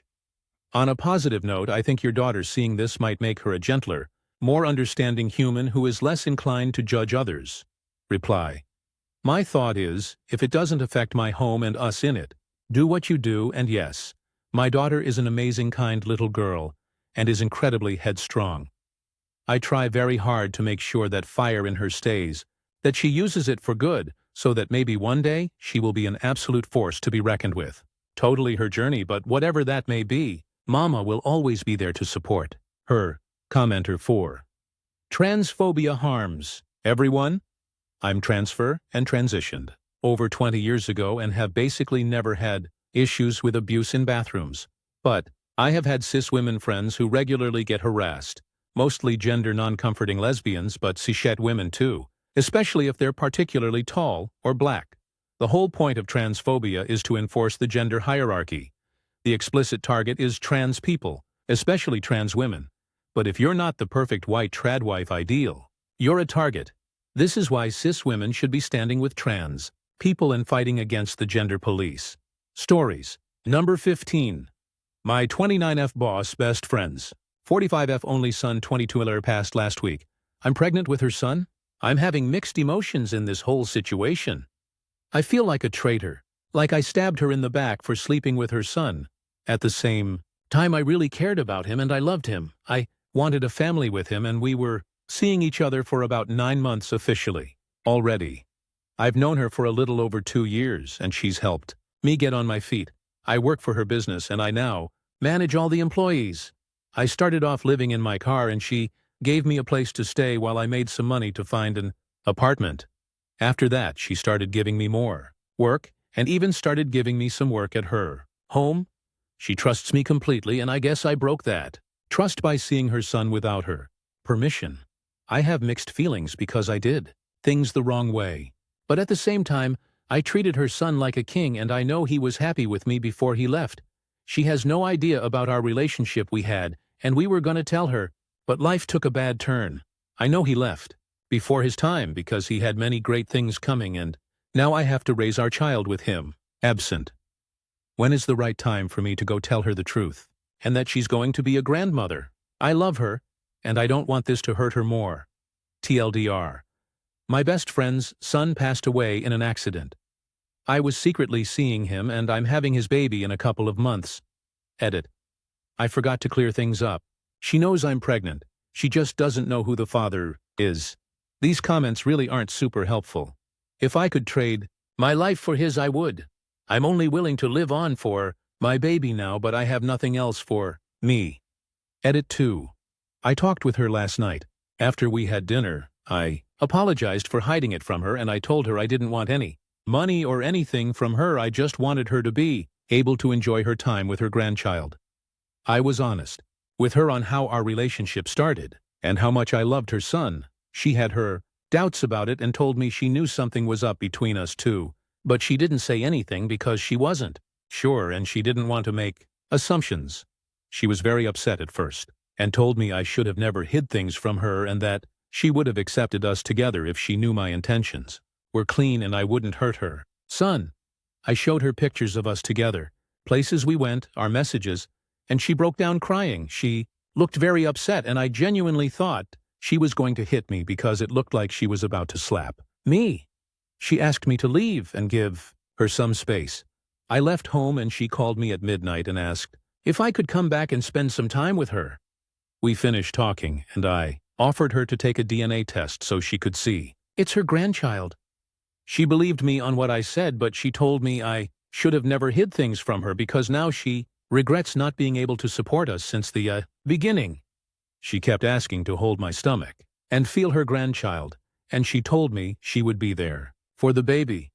I told her I would leave work and leave her alone if she didn't want to see me anymore, but she told me no, to stay and keep on moving forward how we were before. I apologized a dozen times and she told me she was happy, that she still at least has a part of her son in me. She's been very emotional and she's just been wanting to feel her grandchild and she has been nice to me. I just assured her I treated her son with respect and that I was very loving with him. Hopefully she is still accepting of the whole situation in the long run. Relevant comments. Commentator 1. Wow, this is a heck of a situation and I'm sorry for your loss. Honestly, I'm not sure what the root problem was for her. She clearly respected and cared for both her child and you. Logically, I would think that she would be relieved and happy to have a grandchild from her recently lost son. But I don't know all the details here. You might as well let her know now, assuming you're far enough along in the pregnancy to communicate that. Ideally, the two of you can work as a team, as I'm sure that's what her son would have wanted. Reply. I hope she's happy about it. I love her and I loved her son so much. If she would have approved, I think I would have married him eventually. It's been tough, but I at least know I'll have a reminder from him. And yeah, I am more than halfway along the pregnancy. I just have been holding his mother off on knowing he's the father. She's excited for my pregnancy, she knows that. But she doesn't know it's his baby. Was there a reason why OOP's best friend didn't want her to be with her son? Reply. She didn't actually say that ever. I just thought he was off limits since I'm her best friend and that's her son. Hope responds to a downvoted comment on if she felt like she has betrayed her boss best friend's trust. Reply. She never told me that. But for me, family of friends is off limits, especially since that was her son and he was much younger than me. I should have gave her a heads up at least, which I didn't. Why did OOP hide her relationship and did she force her friend's son to have a relationship? Reply. I didn't hide this. For 2 years, it was close to a year. I didn't force him to do anything. I gave him space and I initially turned him down when we asked me out. I didn't want to hide it from my friend, but I wasn't sure if I would lose my job over it. He won me over with time and that's why we started dating. I also was on birth control when I was seeing him and he still got me pregnant. I don't want her family's money or houses. I just wanted to have a happy life and build a family from scratch with her son. I didn't force him to do anything. OP on being after her friend's money and business. Reply. I'm not after her money. I don't want money. I just wanted more time with her son. I never once asked him for any money, and we were planning on him moving into my apartment before our baby was born. How did the son pass away at only 22 years old? Reply. He crashed his motorcycle and got hit by a car on the highway. That's all the details I'm giving. I don't like thinking about it. Update. My 29F boss's friend's 45F only son 22 med passed away recently and I had his baby. I know it has been a while and I just wanted to give some closure. I probably won't use this account again. And I am trying to get through the hundreds of messages I got. It was really hard at first. I didn't really get a chance to grieve for him and I still miss him. I had my baby. But it wasn't easy and there were some complications and I almost lost him. Now my baby is healthy and he resembles his father so much. He honestly doesn't look like me much compared to his dad. Along the way of all this, my friend had her times where she would randomly go off on me and be upset. But I get why and I forgave her. After that, she has been nothing but supportive. She was there for me when my son was born and she cried so much the first few days. She has been offering me to live with her since she wants the baby close to her. But I have declined to show her I really am not just after her money. She always wants the baby, and honestly, she is such a help at work because she is always holding him or has him in her office with her while I am working, and I don't need to find a babysitter to trust. She spoils him and buys any baby supplies I need, and I am so grateful. I just really miss her son. I can't ever sleep at night knowing he won't ever get to meet the little baby he and I made together. I just want to cry every time I think about him, and it's hard seeing how hard my son resembles him. How can I thank her for being so wonderful to me and her grandchild? I love her so much, and I still feel for the way things happened between us. Relevant comments. Commenter 1. Just go up to her and say thank you. Reply. I thank her every day, but I don't think it's enough. Opie responds to a downvoted commenter on being accused of baby trapping the son. Reply. I was on birth control when I got pregnant. And no, he pursued me for a while before I had even given him any attention. Commenter 2. Maybe you could write her a heartfelt letter in a really nice thank you card with some flowers. I know I've treasured the nice letters I've gotten. When my mom passed, I found a collection of special cards with notes she'd gotten. It wasn't all of them, but just the ones that were the most meaningful. In the future, just make sure you get her gifts for Christmas, birthday, and above all else, Mother's Day. Especially if your ex was an only child, make sure you and baby invite her to a special outing on Mother's Day. I'm sure the first few will be really hard, and she may be more sad than seem like she's enjoying herself, but power through. I know you may feel like you are not getting a Mother's Day taking care of her, but she's making every day easier for you, so I'd do it. Commenter 3. I'm sure she knows that you appreciate her. Just keep being the best mom you can be. Keep letting her be a part of baby's life, etc. I think you need to let go of the guilt you feel towards her, or your relationship will never be fully whole. I do remember your first post, and I'm glad to see that you're doing well. Stories number 16. Aita for hiding my ALS diagnosis from my grandpa. A year ago, I, 25 and 1, was diagnosed with limb-onset ALS after a long struggle with experiencing foot drop and muscle weakness. For a few months, I hid my diagnosis from everyone until progression of the disease forced me to come clean. To be honest, I'm still coming to terms with this, and each day has been a living hell as I wake up not knowing what motor skills I will lose next. I have always been fiercely independent and the protector of the people I love. So it kills me knowing that everyone who loves me, my girlfriend especially now, has to bear the burden of my illness. The one person I haven't told is my grandpa, who raised me and my brother until we were teens, because my parents were at work all the time. He's the one cared for me the most, who has literally watched me grow up. I have always promised to take care of and give him the best of everything because he sacrificed to give me as much of a happy childhood as he could.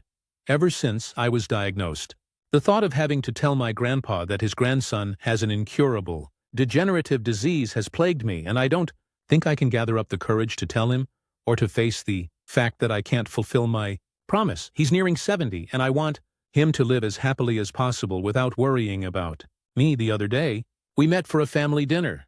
I don't see my grandpa very often now, so before the dinner I was adamant that my grandpa would not find out. My brother and girlfriend agreed to cover for me using a wheelchair by saying I'd been injured playing soccer. Grandpa accepted the excuse and all seemed to be well until my cousin, who wasn't aware my grandpa didn't know, brought it up. As I expected, he was devastated and couldn't stop asking me why I didn't tell him. Later that night, the sudden emotional shock likely triggered his heart condition. He has a history of heart attacks. My grandpa is now in the hospital and I haven't been able to stop crying. My brother is furious at my cousin for revealing my diagnosis, and even more so for not being apologetic, since she's insisting that it's my fault because I should have just been honest with my grandpa. She called me manipulative and a liar and said that it wasn't my place to decide whether grandpa could handle it or not. The guilt is eating me alive. But at the same time, the aftermath just tells me that I was right to hide it because the news absolutely crushed my grandpa. I don't know what to do anymore except to pray that my grandpa makes it through. Aita Reddit. Thank you all for your responses and especially to those who expressed things from my grandpa's perspective.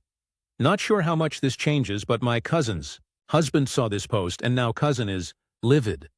My brother just got off a call with her and apparently he did actually tell her not to say anything and let me take the lead, just that she highly disagreed, so I guess this was her way of voicing her disagreement. I didn't know about this part, so I assumed benefit of the doubt that she didn't know. Again, appreciate everyone and will be hopefully visiting my grandpa as soon as we get more news about his condition. Consensus. Though there are some upvoted YTA and ESH comments, mainly because OOP told everybody but his grandpa, and it was clear he couldn't keep this a secret forever, so he should have told his grandpa early instead of waiting until he couldn't hide it anymore. Update. Appreciate everyone who commented both support and honest criticism. Been making the most of whatever time I have left since then. Some of you were sharp and picked up that my ALS is fast progressing, which is very accurate considering how recently it's felt like jumping off one cliff after another, which I'm pretty shocked by. In a way, I do thank my cousin for spilling my secret, because I didn't expect how little time I had before I couldn't hide it. My grandpa did pull through, recovered and handled things like a champ. He's not in perfect health and obviously neither am I, but we make it work. Per everyone's suggestions, I visited him ASAP and we had a long talk. I showed him my post as well with lots of emotional moments. I apologized for hiding my condition and promised to be transparent with him from now on. Although I got nagged and lovingly lectured at, I do think I felt relieved to get that emotional weight over with. Grandpa said a lot and I can't include everything, but main two things were: one, he already sensed something was off, though he wasn't sure what exactly, and definitely did not expect ALS, and two, he needs no protection from reality and wants to support in any way he can. He'll be moving in with me and my brother, and we're looking at hiring caregivers so my brother's not overwhelmed. I've begun voice banking due to speech changes, mostly hoarseness and slight slur. Basically like a drunk Mickey Mouse. While the people closest to me can still somewhat understand what I say, Grandpa tops everyone else and is proudly serving as resident translator. Honestly, pleasant surprise. How well he gets my speech, but so grateful he's gifted me these precious moments amidst the frustration. I've since gone low contact with my cousin for a variety of reasons, namely constantly disrespecting my wishes. The major one being that she came into my house knowingly with a cold, even while we had already warned people not to visit if they were sick in any form. ALS screws with my immune system, and at this stage it's very easy for my respiratory system to become compromised. Even with minor illnesses, minimal breathing issues so far though, have learned a lot about myself and life in general through this disease, and given the aggressive progression, am now mentally preparing to make some hard decisions. When I first learned about my diagnosis, I rejected tracheotomy, invasive ventilation and feeding tube, but recently I've begun to reconsider. I think the worst feeling is just being terrified of both living and dying. Trying to stay in a good place mentally and emotionally, and always grateful to have people I love and who love me by my side. I know this update isn't all sunshine, but I hope it gives some closure. Thanks everyone. Stories number 17. AIO. My husband is asking for a paternity test.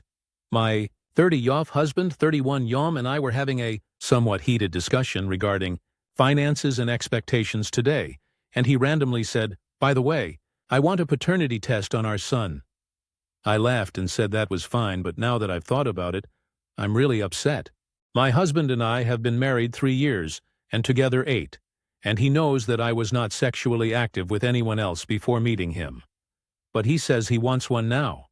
I don't really care because I am certain that our son is his, but when I brought it back up this evening and said I am offended that he is accusing me of cheating, he said that wanting a paternity test is not accusation of cheating?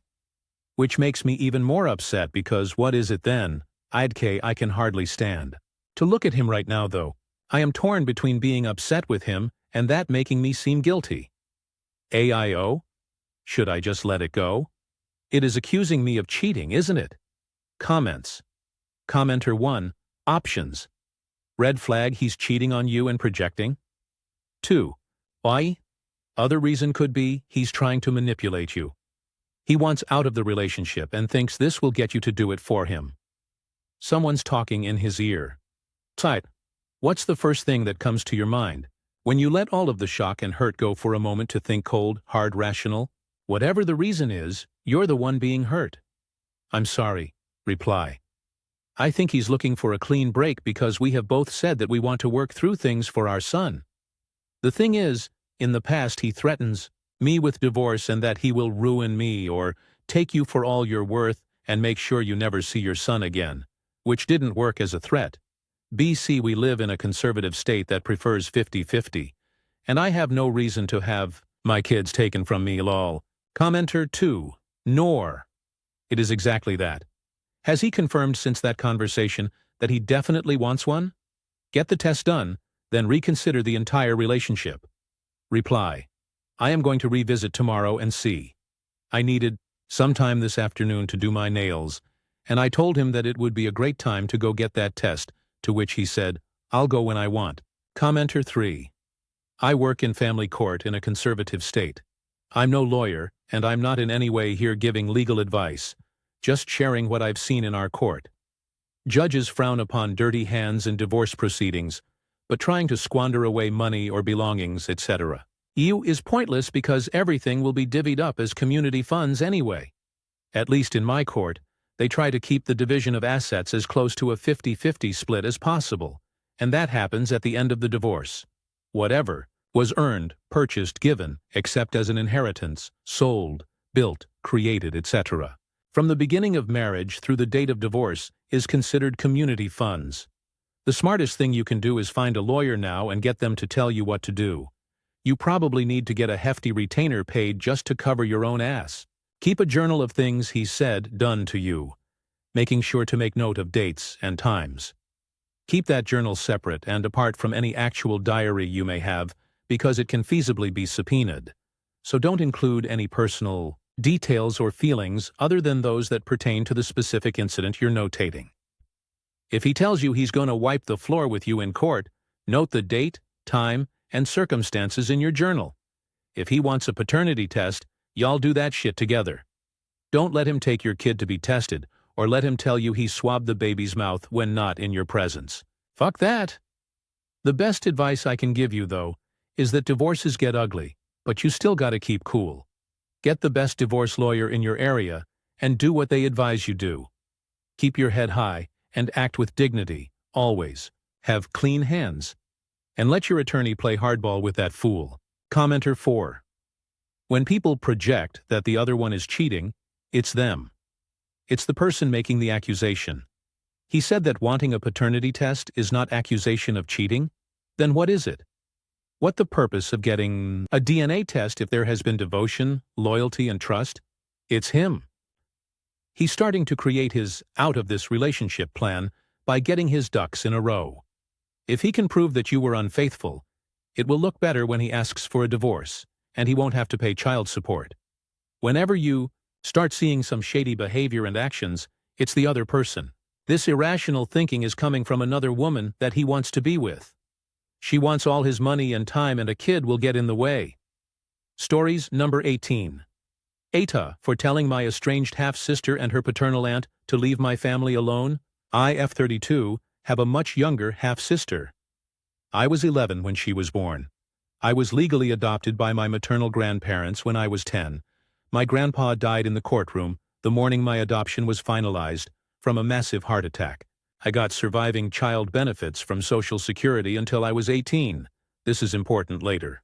My bio mom had my half-sister during the process of my adoption, and initially tried to say that my bio dad was the father, as they had a fling. During my adoption hearings, he came from another state and my bio mom rode back with him, spending 3 weeks at his house. DNA proved the father was my bio mom's long-term live-in boyfriend, who was abusive to me. My bio mom was an alcoholic, and the doctors recommended she abort due to the effects on the fetus, but she refused to do so. My grandma made it clear she wasn't taking or raising this child. My half-sister was born with fetal alcohol syndrome. My bio mom kept trying to pull the same stuff she'd pulled with my grandma over me, leaving my half-sister in my grandma's living room and taking off. By the time I was 13, my bio mom started verbally abusing me. Bio mom would demand it skip school to babysit, or ask my grandma why I couldn't watch half-sister when my grandma said no to babysitting.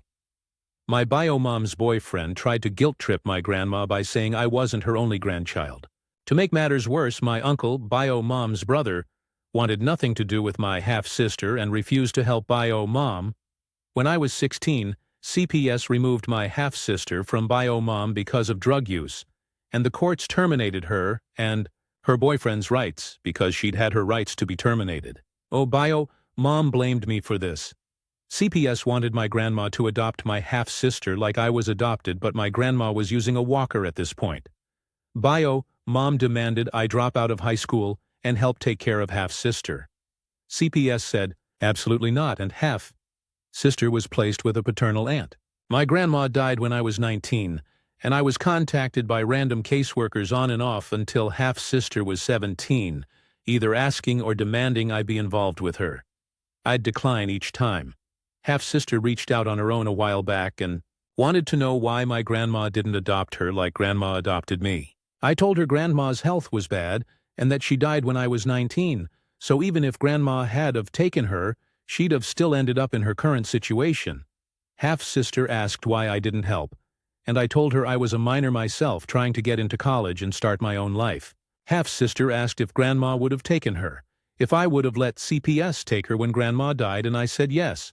Half-sister said I was a horrible person and she didn't understand why our grandma didn't want her.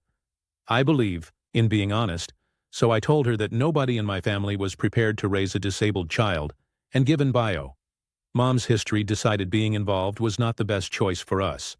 Apparently half-sister had also reached out to my uncle, and my uncle told her stop contacting him. Half-sister's paternal aunt called me days later and told me I was selfish because I kept my grandparents to myself and wouldn't let them help with half-sister. I told the aunt that my family made their choices clear and that my grandpa had passed before half-sister was born.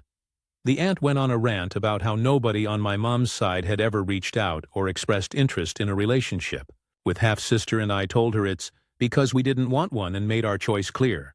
The aunt said that my grandma didn't take half-sister because grandma wouldn't have gotten surviving child benefits like she did for me, and that the money should have been split between myself and half-sister. I told the aunt that the money was solely for me and that my grandpa hadn't planned on dying when he did. The aunt then wanted to know what half-sister would be getting when she turned 18. I asked what she meant, and the aunt asked what half-sister would be getting from my grandparents' will when she turned 18. I said nothing, that everything had been divided when grandma died. The aunt asked what happened to my grandparents' home, and I told her the truth, that I was left the home and had turned it into 2 apartments and was renting them out. The aunt went ballistic, screaming that half-sister was entitled to what my family had, and I told the aunt that no, she wasn't, because the courts had terminated bio mom's parental rights, effectively severing any legal relationship half-sister had to my family. The aunt seemed deflated and said I was heartless. I told her no, I wasn't, but I was a child myself during all of this and shouldn't have been expected by anyone to stop school to raise a toddler.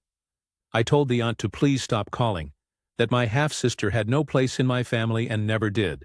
Half-sister apparently has some mental disabilities and has tried reaching out to my cousins, my bio, mom's, siblings' children, trying to turn them against me and ended up with hurt feelings again because they all told her the same thing.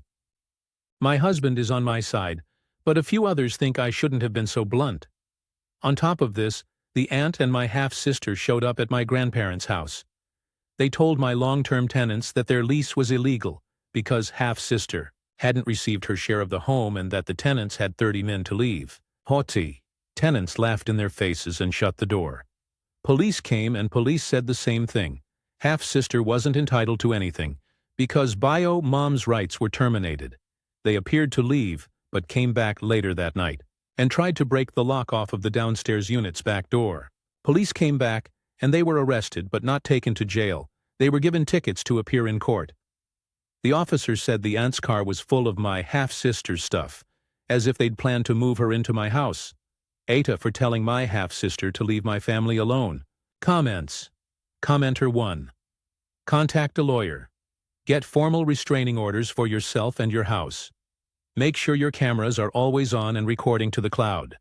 Call Adult Protective Services. IDANT is trying to dump stepsis on you. Commenter 2. NTA. Maybe look into seeing who you can call for adult services and tell them they need to do a wellness check on them. Like, is the aunt just trying to drop her off somewhere and abandon her? But also protect your peace, and if you're done with it, don't bother. Make sure to document everything in case you need a restraining order. Commenter 3. NTA, and your feelings are your feelings. You are not half-sister's parent, and you are not responsible for her. It sounds like paternal aunt is completely unhinged though. I recommend if you don't already have them putting up exterior cameras and motion sensor lights around the property, and working with the court to get them both legally trespassed from the property, and get a restraining order to keep them from contacting you in any way. Commenter 4. Man, that fucking sucks for your half-sister. Born unwanted with a litany of issues and forced to endure life with no one wanting to deal with her. NTA. Fuck your mom for not aborting. Were all the pro-life people in your area stepping up to take care of your half-sister? Stories, number 19. Aita for refusing to delete my son's Roblox account even though my husband wants me to? My son 10M plays Roblox for about an hour each night before bed. His day is packed: school, homework, sports, and some leisure time. The Roblox session is the one time he really gets to unwind, and he keeps it very controlled. He doesn't play for hours, doesn't skip homework or sports, and knows he has limits. I work from home, so I'm around him throughout the day. I know exactly what he's doing. I monitor his schedule, and I make sure he balances school, sports, study, and playtime. When he plays Roblox, I sit next to him and watch my TV show, so I can supervise him while enjoying some downtime. The conflict comes from my husband. He is extremely concerned about predator activity on Roblox, the schlep situation and all, and that some countries have banned Roblox, and ongoing lawsuits, and thinks our son should not be allowed to play at all. He argues that even with parental controls, the risks are too high. I refuse to delete the account because parental controls are enabled. I've restricted chat, friend requests, and purchases, making his account very safe. He's responsible with his time. It's only 1 hour, and it doesn't interfere with his school or activities. Supervised play. I sit right next to him while he plays and monitor everything.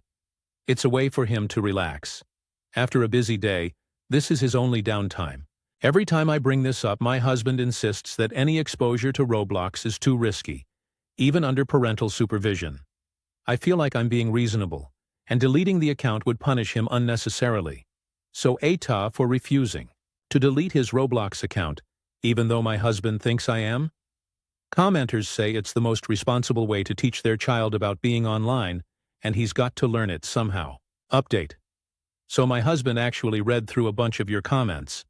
At first he was stubborn, but after seeing how many people said supervision plus limits are the key, he agreed we should at least try a middle ground instead of deleting everything. We decided to talk to our son about online dangers. Don't give out info, don't trust strangers, tell us if something weird happens. He nodded very seriously. Many comments suggested my son sit with him and understand he world and Honestly, my husband did try that. My son went, "See, Dad, you grow a garden, seeds like ember lily and prismatic ones earn you the most profit. Then instill a brain-tot tralelo tralala and something else he told us." My husband just sat there like, none of those words made sense to us. He was so confident, though, explaining it like he was a professor giving a lecture. My husband didn't want to kill the moment, so my husband just went, "Ah, okay, I get it now." See? Spoiler. He did not get it at all. Now my husband actually sits with him during Roblox time. Our son is thrilled to narrate everything. "Look, Dad, I just stole his brain trot." Meanwhile, my husband looks like he's watching an alien language stream in real time. Hi. I sit there with my show and just laugh quietly. So no, we still don't understand Roblox. We're just two clueless millennial parents trying to decode brain tots while our kid lives his best life.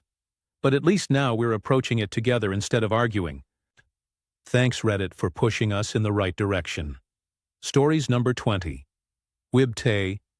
If I keep siding with my grandparents in my mom's lawsuit against them, my mom is suing my grandparents so she can get $250K out of college and future funds my grandparents saved for me, 17 on, and my brother, 15 dollars. They're our dad's parents.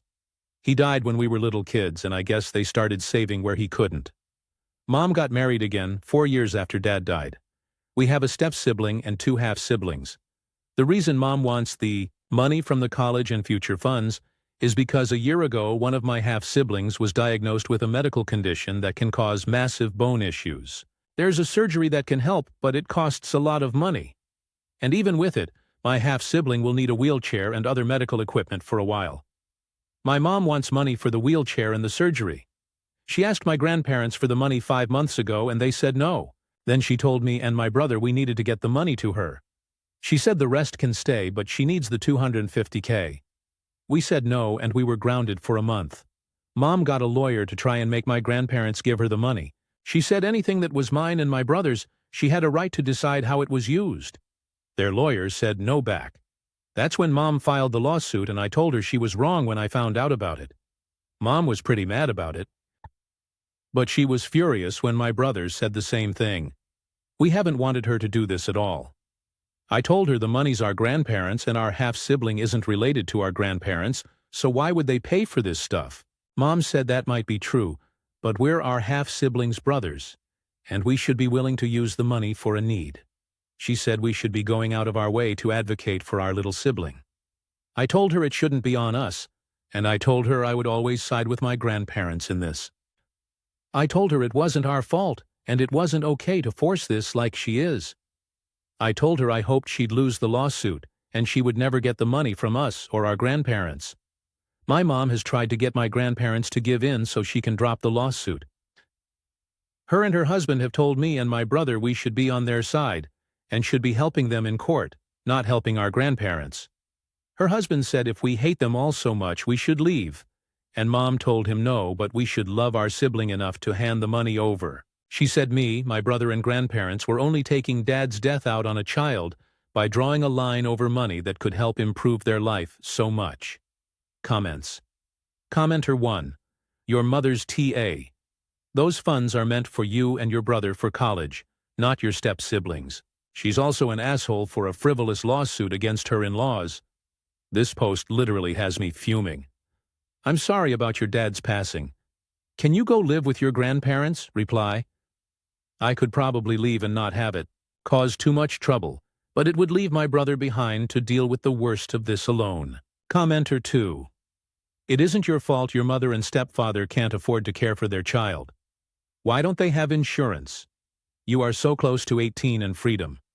Don't let them steal your future. Enta. Reply. They couldn't afford insurance, so we've been uninsured for like 3 or 4 years now. Commenter 3. NTA. She doesn't want you to leave now because she is collecting your SS payments from your dad to prop up their finances. If you moved in with your grandparents, the checks would go to them instead. I'm sure she is worried that her other child might not get the medical care he needs, and his life will become exponentially worse, but demanding money from people not related to her child and trying to pull it away from her children who will grow up with no support from their deceased father for all of the rest of their lives, except for financial help from his parents because it is easier than arranging a payment plan with the hospital or trying to get secondary Medicaid to help with the costs, is just sad. Nick, she should be hitting up her own family and her husband's family for any financial support, or put that energy into setting up and promoting a GoFundMe that in this situation would probably garner donations from strangers to help a child with a devastating medical diagnosis. It's unfortunate that our medical system is so broken. Reply. People have suggested they start a GoFundMe, and a few of Mom's friends even said they'd donate, but she went to my grandparents and expected them to pay. She's ignoring the other options they have because she feels like it's owed or something crazy like that. I'm glad Dad couldn't leave us anything, or she would have totally stolen it. Commenter 4. NTA. Your grandparents are not your half-siblings' grandparents and have no responsibility to support them financially. Whether they have set up as a formal college fund or it's more of a trust, one thing that would be clear is that the funds were to be used for your benefit. Your mother would have no right to redirect the money to anybody else. I'm very surprised they found a lawyer willing to take the case. I don't see any scenario where your mother and her husband will win. Is there an option for you and your brother to go live with your grandparents? Stories number 21. Broke up with my girlfriend of 6 years. Slept with my lifelong friend the same night. Am I a monster here?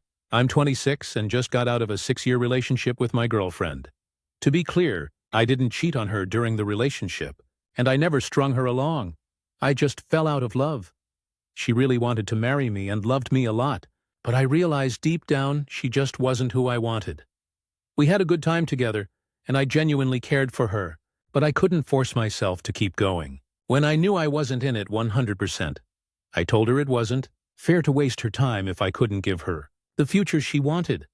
She was shocked when I broke up with her last night. Like, really shocked. She cried a lot and sort of panicked and asked if we could work things out, but I felt breaking up was the right thing long term. Also context. In the very beginning of our relationship, she was hesitant about jumping into exclusivity right away. She told me she just wanted a little more time before making things official. At the time it stung, but she did fully commit a month into dating, and we moved forward. I never really held it against her, but I guess part of me always wondered if I was truly her first choice. On the other hand, I've had a close best friend since kindergarten. We've always been really close, almost like siblings, but back in high school there were definitely some moments, kissing, hand-holding, stuff that blurred the line between friendship and something more. My girlfriend knew her too, and she even became friends with my best friend. Recently, they were talking about the Summer I Turned Pretty show, that show where the girl isn't actually in love with the guy she's with and ends up choosing someone else. That hit me hard, because I realized that's exactly what happened with me. I wasn't in love with my girlfriend. I've always had feelings for my friend. After the breakup, I went over to my friend's place to talk. It was late at night, and I just wanted to talk and have drinks, but she really seemed sort of excited and nervous. There was a lot of tension, and she kissed me first. We ended up sleeping together, and honestly, it was the most passionate experience I've ever had in my life. I don't think anything can top it. I've never felt that desired before in my life, like it was otherworldly. But where I messed up was I still had location sharing turned on with my ex, and I completely forgot about it. She saw where I was, FaceTimed me today morning and asked me straight up if something happened with me and my friend, and I told her the truth. She broke down crying really badly again, said we were both horrible people and monsters. I felt really bad seeing her cry and vent like that. Was I wrong to be honest and follow my heart, even if the timing looks awful? Or is it fair that I finally chose the person I was truly passionate about? My best friend says my ex's opinion doesn't matter anymore, and that we were always meant to be together for life. Comments. Commenter 1. You just emotionally destroyed your ex and likely gave her serious trust issues. Lol. Introducing this long-term friend you wanted to bang to your ex and letting them become friends. Sleeping with her the same night. 6 years. She's never going to believe you weren't cheating, and it sounds like there was something going on emotionally. Whatever if you were banging the same night, and this chick is saying you should be together forever. Yeah, pretty cold, dude? Commenter 2.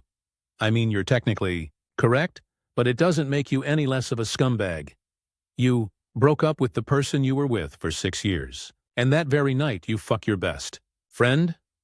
You've been wanting to do this for a long while, and yes, that's going to hurt like hell for your ex to find this out the very next day after breaking up. I don't understand how you're in a relationship with her for 6 years and don't care at all about the way she feels about any of this. You don't see anything scummy about that? BTW, you're at day 1 of the honeymoon stage of a relationship. Just wait until that's over. Commenter 3. Damn, that's cold. After 6 years going straight to someone else the same day. You either planned it for a long time or you will drown in regret if there's some empathy in you. Commenter 4. I mean, you're technically correct, but it doesn't make you any less of a scumbag.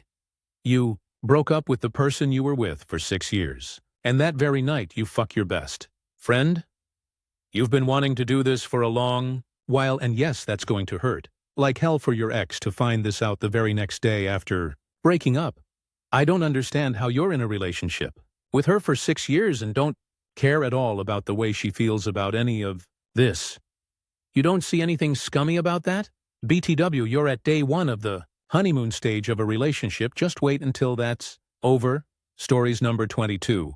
Why hire a housekeeper isn't a good solution to a husband who won't contribute. It sometimes feels like living in bizarro land when I see so many posts here and on other forums of women who, put simply, are at the end of their tether with juggling kids, work and the house, and have an unsupportive partner. And then the most common response is, hire a cleaner. Possibly, they might caveat that with, hire a cleaner and get him to pay out of his personal money.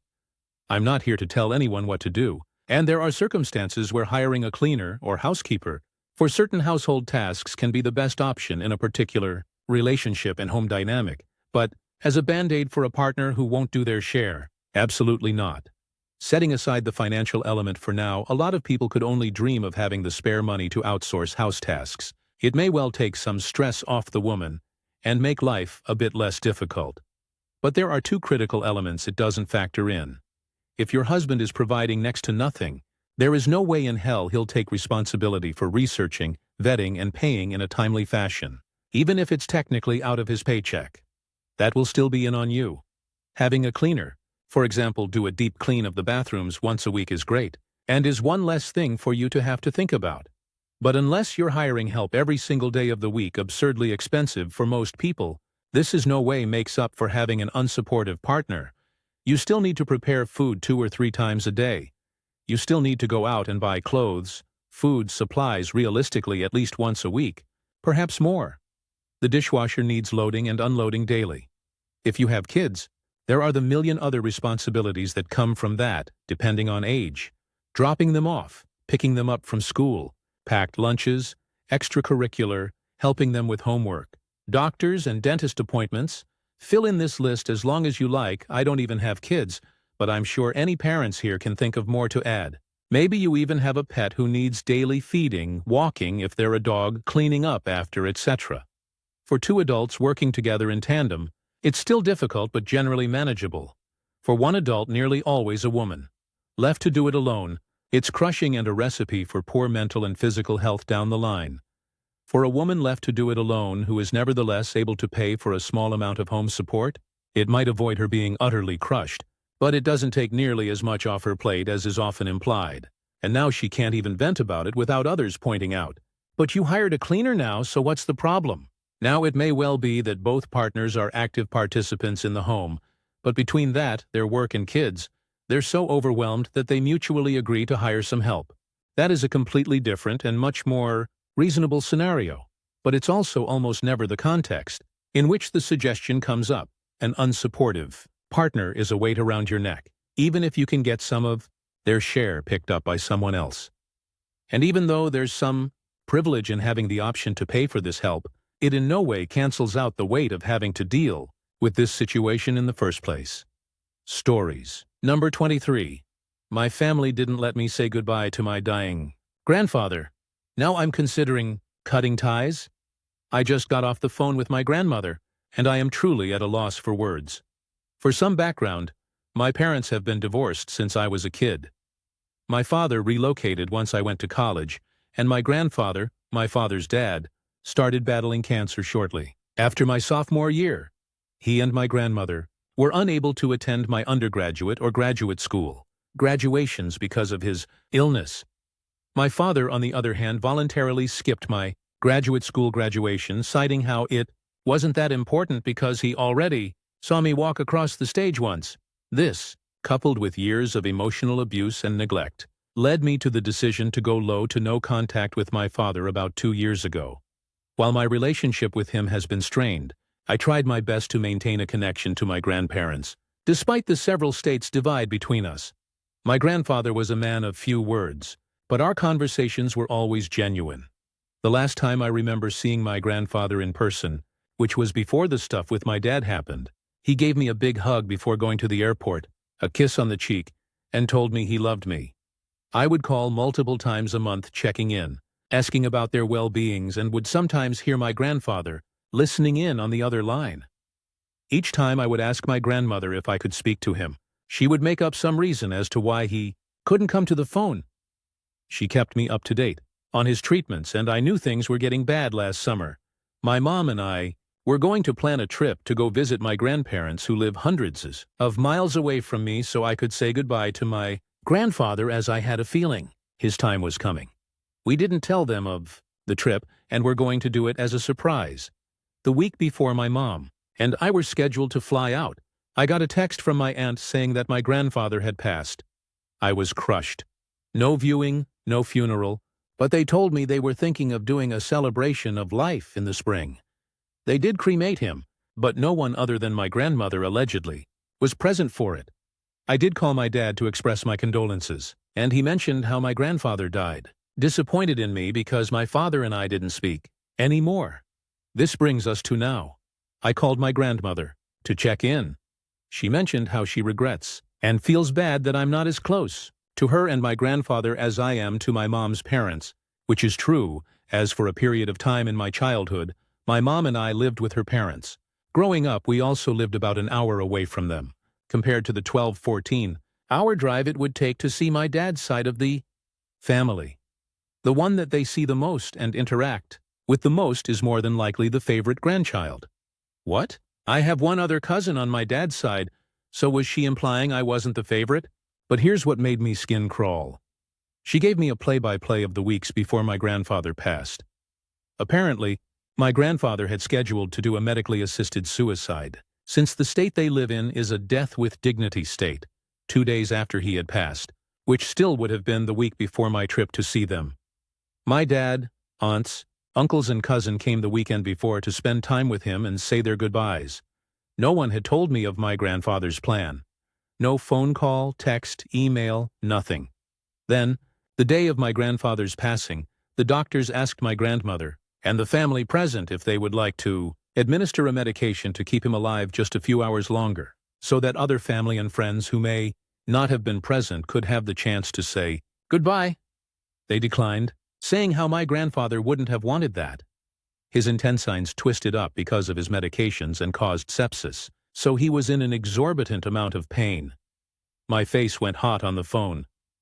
I understand not calling on the day of his passing when there's a lot of chaos and you're trying to process your own grief in that moment, but the fact that there was a plan for him to peacefully go that week, and I could have had a chance to say goodbye, makes my blood boil. Why didn't someone call or text about his intentions? The countless times I asked on the phone to speak to him, why couldn't she just put him on the line once? I truly don't want to believe that my grandfather was disappointed in me, but I'm starting to question why I was so out of the loop. Is it because I'm not the favorite? It took every fiber of my being to not lash out and scream as my grandmother sobbed, recounting the story on the phone.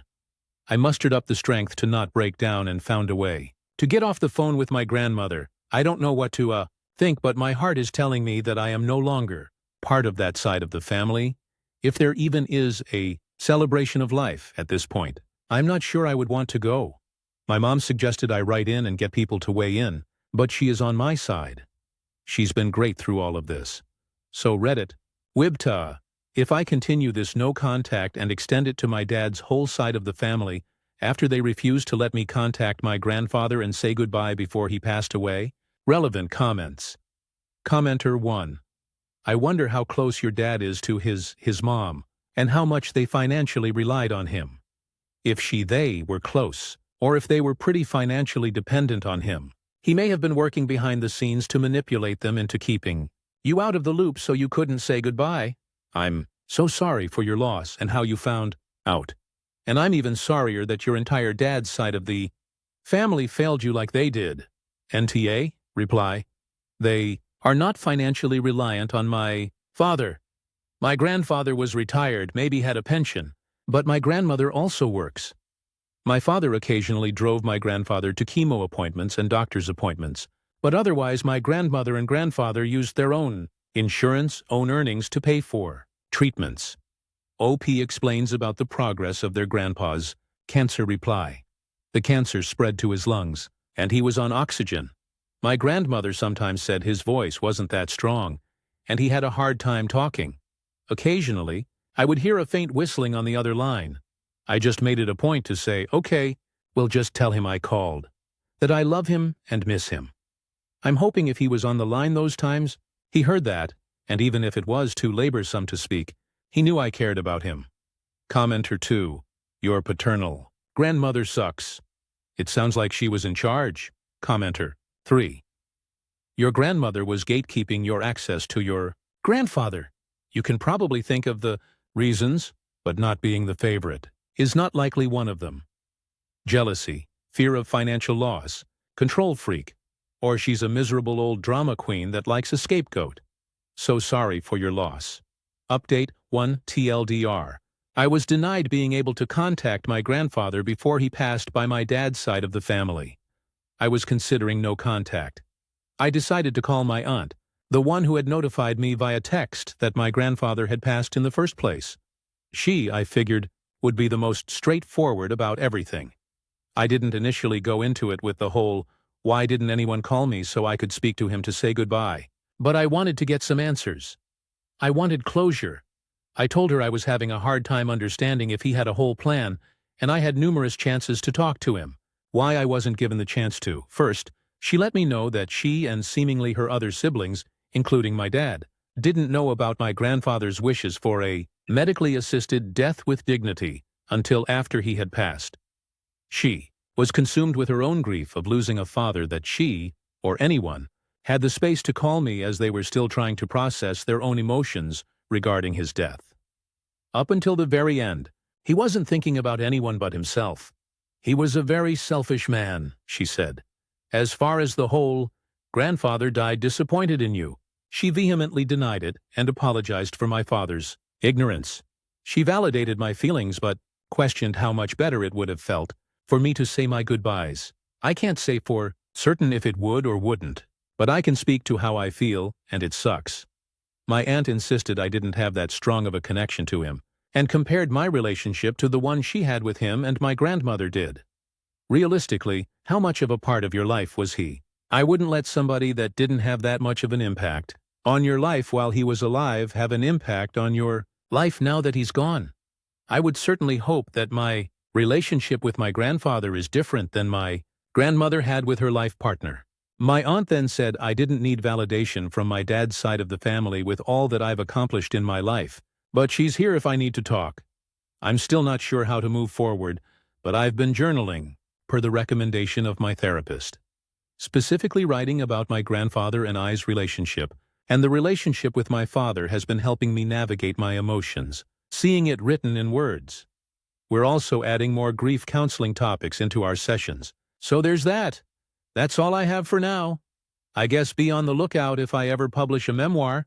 Thank you for your advice and words of wisdom. If there are any further updates, I'll be sure to share. Relevant comments. Commenter 1. NAH. She is right. It was on your parents to call you. Everybody else would rightfully assume that they would call you. And she is right with this. You can't have been that close with your grandpa, or you would have had the same info they had. When did you last talk to him? OP. The last time I spoke to my grandfather on the phone was right after the graduate school graduation. He couldn't attend because of his health. He and I used to chat frequently. I'd call at least twice a month to check in on his condition, Over the next year and a half after my graduation and the fight with my dad, my grandmother wouldn't let me talk to grandfather. Commenter 2. Walk away. Nothing she said made sense. She was too devastated to call you, but he was such a monster. How much could it possibly mean to you? That's not her decision to make. Your dad with the disappointment comment. Thinking about himself. Utterly selfish. But he forwent the week of last respects? Why wait the week then? There is a lot of toxic bull over that side. Skip it. Commenter 3. Oh, sweetie. Your extended family and their opinions aren't things you have to do anything about. Your feelings and your grief about your grandpa are 100% normal and, okay, you deserve all the time it takes to process this loss. It's exposed some toxicity and abuse in how the extended family, at least this aunt, communicate. Take all the time you need to fully process your thoughts and feelings about that. 2. Update, TLDR. I was denied being able to contact my grandfather before he passed by my dad's side of the family. I was considering no contact. After conversations with my grandmother and my aunt, things have gone relatively quiet on their end. I moved states closer to home for a new job and have just been settling in the last couple of months since my original post. Fast forward to a few days ago, a colleague and I were looking at obituaries at some cold cases. We like true crime shows and podcasts, and I recommended Clues. One obituary we came across in a case that caught our eye was relatively short, which my coworker said he had never seen one with so little in it.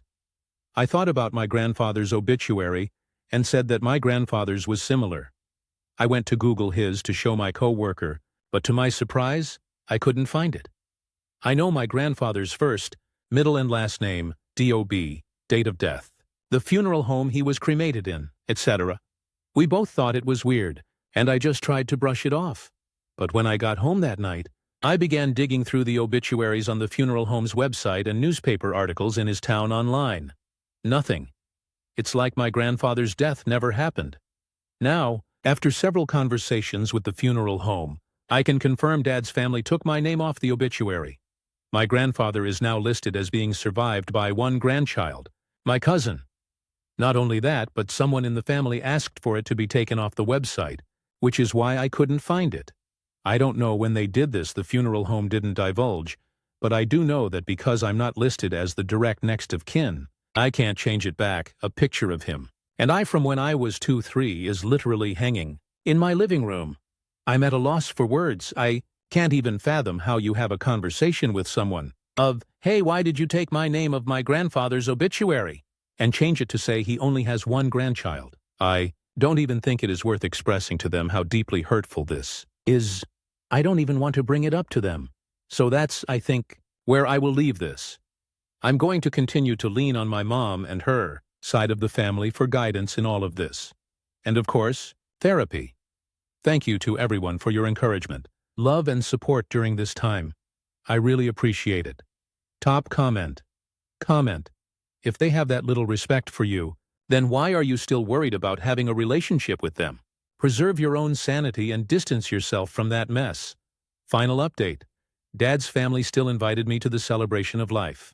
Hi everyone. A couple months ago, I shared my story of grieving my grandfather's passing, how my dad's family removed me from the obituary, and a brief glimpse of the toxic relationship between my father and I. About a month ago, I got a text from my grandmother. She invited me to my grandfather's celebration of life at her house. In the message, she told me it was going to be later this month, and that she realized it may be difficult, not to mention expensive, so if I couldn't make it, she understood. She also extended the invitation to my mother. My grandmother was right. It was going to be expensive. After some careful consideration, knowing my dad would be there, and there was no way in hell I would ask him to skip out on his father's celebration of life, I decided I couldn't go. I told her I wouldn't be attending and said I couldn't continue to be in contact with that side of the family. The guilt, pressure, and pain. It's all too much. She said she understood and respected my decision. I took the time to block my other aunts and uncles on that side, so that leading up to the event, no one could try and make me feel bad for not attending. To the commenters and private messages that suggested I do my mini celebration of life, thank you. My mom and I a year earlier went down to the beach, talking about our favorite memories with him and eating his favorite snacks. And last week, I decided to have one final piece of closure, not just for my grandfathers, but for this chapter with my dad. I wrote letters to both of them, pouring in all my feelings and thoughts, telling my grandfather I loved him, and I was sorry that in his final moments, I wasn't allowed to be there.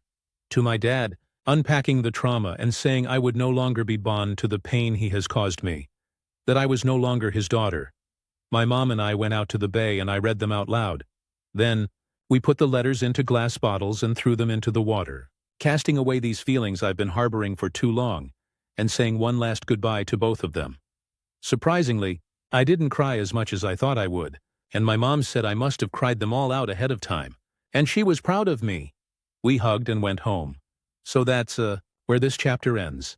Thank you all for being an open ear and a place to come to for advice. Comments. Commenter 1. I'm sorry your family has, treated you so horribly and that you didn't get the chance to say goodbye. With the exception of your mom, it sounds like you're making the right choice, stepping back, and continuing to live your life without them in it. Well done for choosing yourself, and I hope you can find the peace you rightfully deserve now that they're no longer a part of your life. Commenter 2. I am very sorry for your grandfather's passing. The letters to both your grandfather and your father were great ideas. I hope you and your mom thrive from now on. Releasing the love of your grandpa into the universe is a way to let that love shine. The resentment and anger towards your father isn't on your shoulders anymore. I hope you have a fantastic life. OP. You did the right thing. Stories number 24. I started shaking hands with the doorman, and now I want to stop, but I just can't. So when I first got this dream job BTW, they sent me to this tiny little town. The office is small, everyone knows everyone, people are super chatty. I was really happy and wanted to make a good impression. Day 1, I meet the doormen. I shake their hands, smile, chat a little. All good. Day 2, I shake their hands again. Day 3, same thing. This started in October 2024. Fast forward to now and I've been shaking their hands literally every single day for almost a year. At this point, it's like a sacred ritual. The second they see me coming, they're already holding out their hands. And I can't just not do it, because that would feel rude. I've trapped myself. I am officially that guy who has to shake hands every day. And it's not that I dislike them. They're awesome guys, super friendly. Sometimes I even bring them cookies and a Coke and they're really happy. It's just, I'm tired of the whole daily handshake thing. All I want now is to walk in, say good morning, and move on. Only good morning. I created a monster. I don't know how to stop. Notable comments. Oopie. I think they appreciate that I notice them, talk to them, ask how they are, and give them food sometimes. I think they see me as a cool guy, but they're probably tired of the handshaking ritual. Commenter 1. Always have stuff in your hands until they become used to not shaking your hand anymore. Commenter 2. Literally just go up to them and say, switching it up today, fellas. Give them a salute, fist bump, a tip for the hat, etc. Commenter 3. Hands in pocket, and then pull it out to shake. See which one makes a joke about your warm hands first. That is the mole. Update. Just to be clear, I don't mind shaking their hands. They're great guys. I was just worried I might be bothering them. Anyway, I got tons of suggestions. Some people said to slowly wean them off, others suggested switching to different greetings. But the best advice I got was simply, just talk to them about it. So today I showed up, shook their hands, and asked straight up if it bothered them, if I was being annoying. To my surprise, they were like, not at all, sir. We actually think it's really nice. Annoying is when people just walk by and pretend we don't exist. Around here we all greet each other like that too. Then I stuck around for a bit and we just chatted about a crime that happened in town, about the weather, the usual small talk. Now I feel relieved. I don't think I'm bothering them anymore.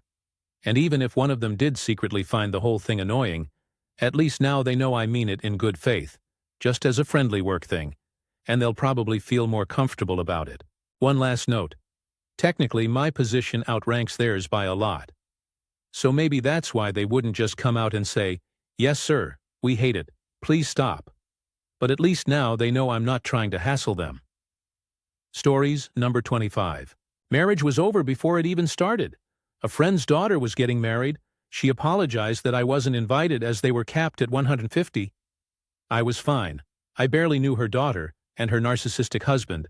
To be the stories my friend told me about him were blatantly abusive. They had a big church wedding, followed by a lovely $200 per head reception, and topped off with 2 weeks honeymoon in Maui. When they came home, they lived together for 6 months and then separated. In the meantime, I had caught up with my friend a few times, she said. The wedding was wonderful and again apologized for not getting an invitation. I again was fine.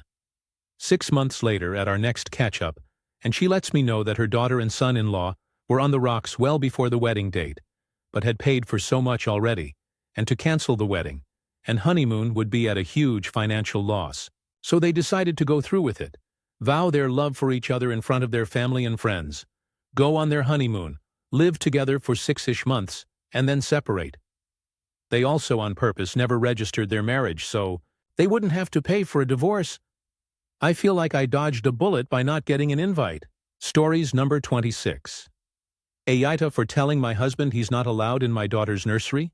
So my F22 husband M24 came home absolutely shit-faced tonight. Yesterday was his birthday, which we celebrated as a family, and then today we were all supposed to go out with friends to celebrate as well. He kept changing the plans and we ended up at a bar where my 6-month-old baby is not allowed.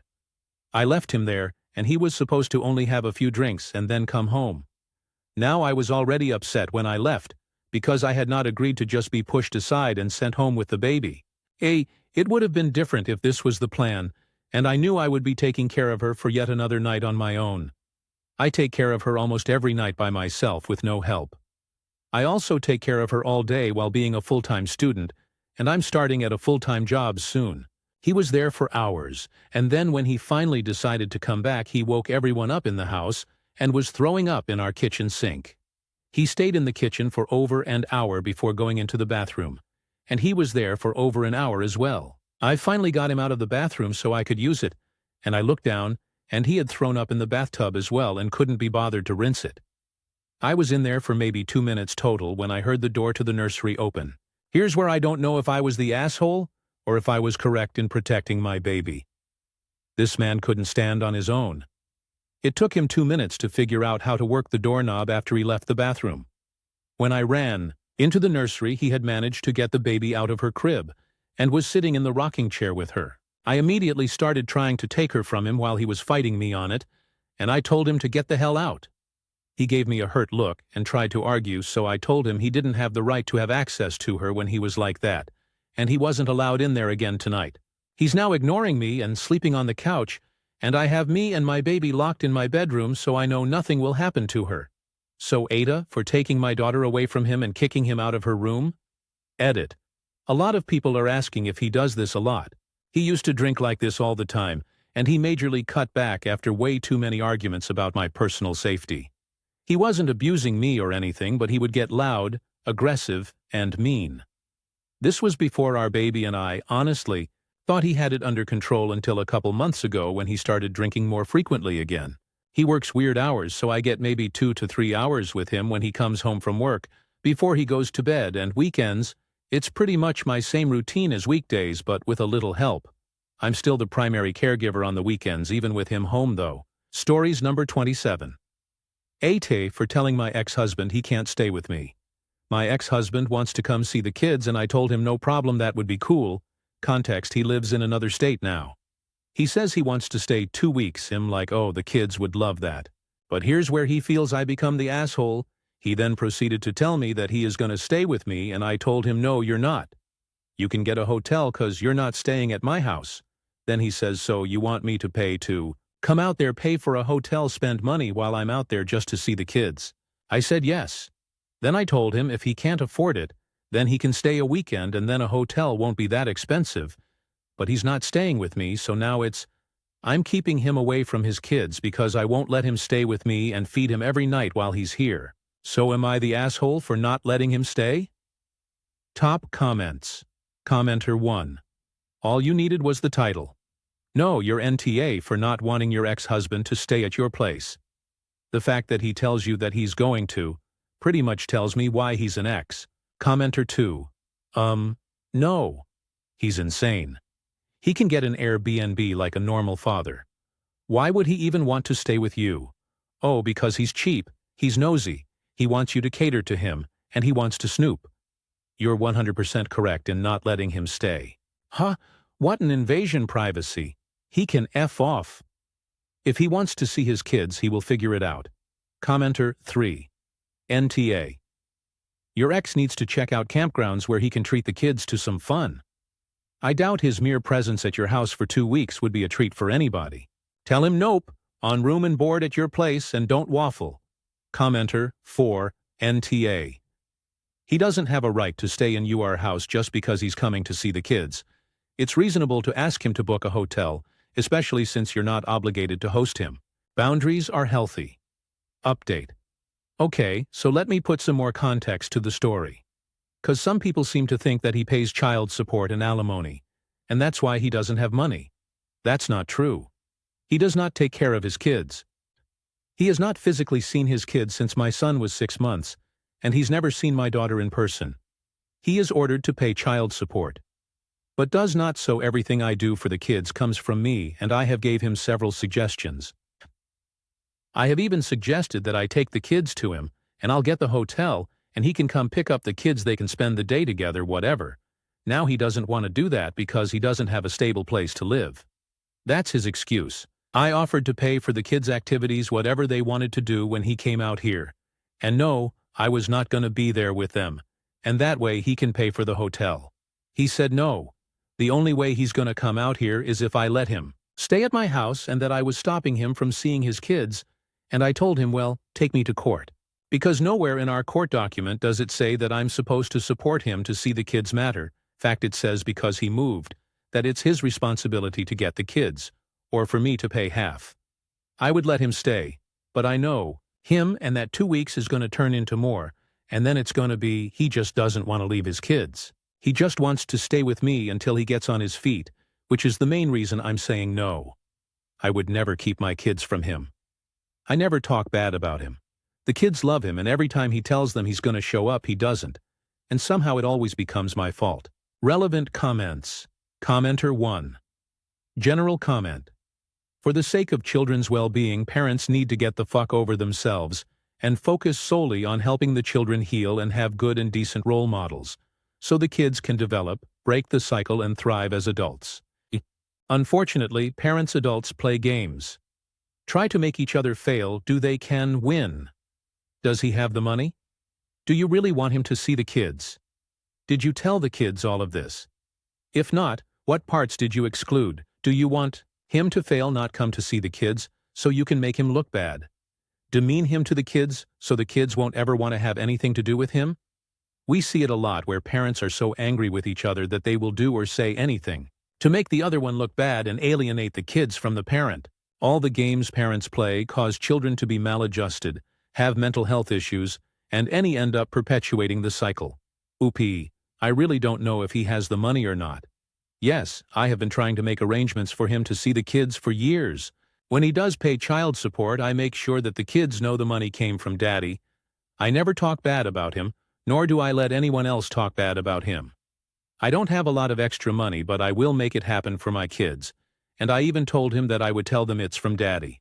But it's his way or no way. And I've been through a lot with him, a lot of bad. And when I say it took a lot of counseling to get me where I am, I protect my peace. Commenter 2. Your kids don't know him. How on earth do they love him? Reply. They know who he is. He's what I call a FaceTime dad. He calls them and talks to them. They know he's their dad. Commenter 3. He doesn't have a stable place to live. As I said before, he won't leave. He is a homosexual and is using his children as leverage to get in your house. Your kids don't love someone they haven't met. They deserve better. Get real with yourself. Commenter 4. Document everything. You're doing this correctly. HD's using his alimony and child support as an excuse to not be a dad. That's on him, not you. Keep your boundaries firm and document everything. Commenter 5. It's not love for him, it's hope for a dad. He keeps taking that hope and stomping on it, and that's the real damage he's doing to those kids. Stories. Number 28. AITJ for refusing to switch my vacation dates at work for a co-worker's wedding. I 29 am and work in a small office. We have a vacation calendar where everyone reserves their time off months in advance. I put in for a week in October to visit my girlfriend's family overseas. Flights already booked, non-refundable. A newer co-worker 31F just got engaged and apparently set her wedding for the exact week I'm gone. She came to me asking if I could move my vacation, since a wedding is a bigger deal than a trip. I explained that I already paid for everything and can't change the dates. She got upset and told me I was being selfish for not making accommodations. Another co-worker sided with her, saying I should have been flexible because weddings are once in a lifetime. I mean, hopefully, but still. Now, there's tension in the office, and I feel like the bad guy for sticking to my plans. But at the same time, I feel like it's unfair to ask me to eat hundreds of dollars just because she picked a date without checking first. AITJ for refusing to change my vacation for her wedding. Stories. Number 29. Karen at work. So we had a true Karen at work. Her name really was Karen, and she lived up to it. She took it upon herself to police all of the other employees in a cubicle and office setting. Heaven forbid that someone use the printer without using double-sided print or printing something for personal use. She was called the Printer Nazi. Now our company also had two buildings, corporate office and production office. The production office is where I worked, and sometimes visitors from the corporate office would use a vacant cubicle and vice versa. Why? Our IT department was normally located at the corporate office to keep them close to upper management. One day we had IT in our offices using a few of our cubicles while they did some systems upgrades. Karen has no clue who these people are, so she takes it upon herself to walk behind them to police their actions. One gentleman happened to be checking the weather, which was allowed by the way for employee and company safety. We had major storms coming in that day. Karen saw his screen and decided to stop and scold him on the use of the company intranet for pursuits outside of company business. Now here's the kicker. Remember I said she didn't know who this gentleman was? He was the head of IT. He never told her who he was and just played it cool. He came and told me what took place during our next break, as he and I were close work friends. I told him she was the office Karen and made everyone miserable with her constant tattling and reprimands. So he decided on the ultimate petty revenge. He checked her surfing history. Now Karen has her own office, so she was able to do just about anything without getting caught. She had been online shopping nearly every single day for several hours a day. She even left him that day and went to her office and purchased a blouse like the hypocrite that she was. I later found out that he turned her in for misuse of company intranet, and they physically walked her out a week later. Had she minded her own business, they never would have checked her history. Bye-bye, Karen. Stories. Number 30. My friend tricked me into a double date and I walked out. You know that feeling when someone you trust just completely blindsides you? Yeah, that's how I felt when I realized a casual lunch with my buddy was actually a setup for a double date, while I'm already in a committed relationship. The setup. I'm 28. Been dating my girlfriend Megan for about 6 months now. Things are going great. We recently adopted a rescue dog, Cooper, who's this goofy golden retriever mix that has more energy than sense. Between my job at a logistics company, building my relationship, and taking care of Cooper, I don't have a ton of free time. So when my friend Tyler, 30, texted me on a Saturday saying, "Hey man, want to grab lunch? Just us catching up, been too long," I said sure. Tyler and I have known each other since college, not super close anymore, but we'd kept in touch. I figured it would be nice to reconnect.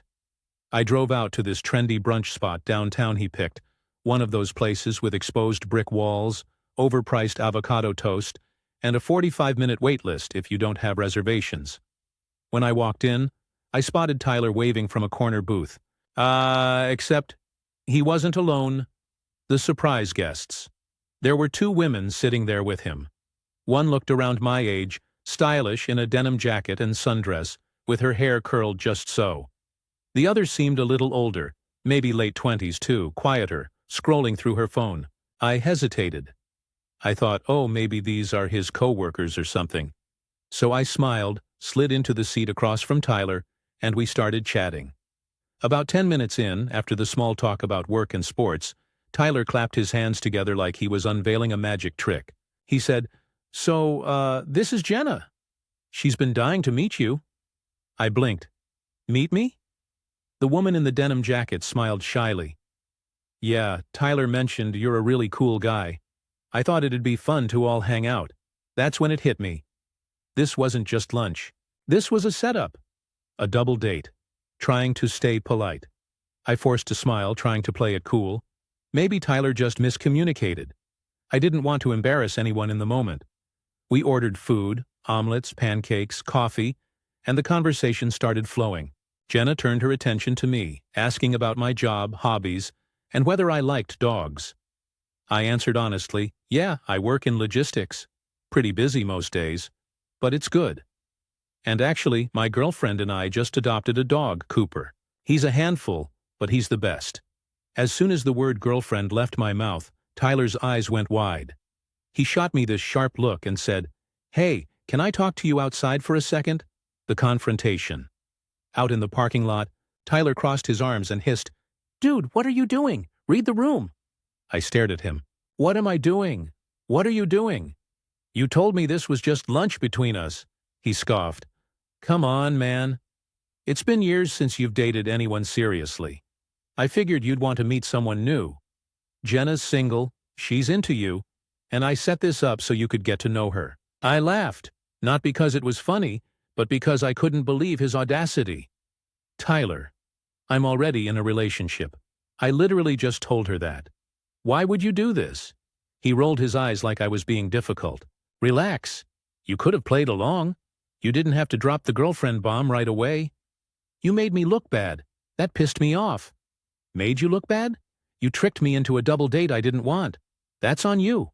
We went back and forth, voices rising until I finally said, "You know what? I'm done. Enjoy brunch." Clearing the air. I walked back inside, heart pounding. The table went quiet when I returned. Jenna and the other woman looked uncomfortable, sensing the tension. I took a deep breath and said, "Hey, I just want to be clear. Tyler never told me this was a double date. I thought we were just having lunch. I'm not single.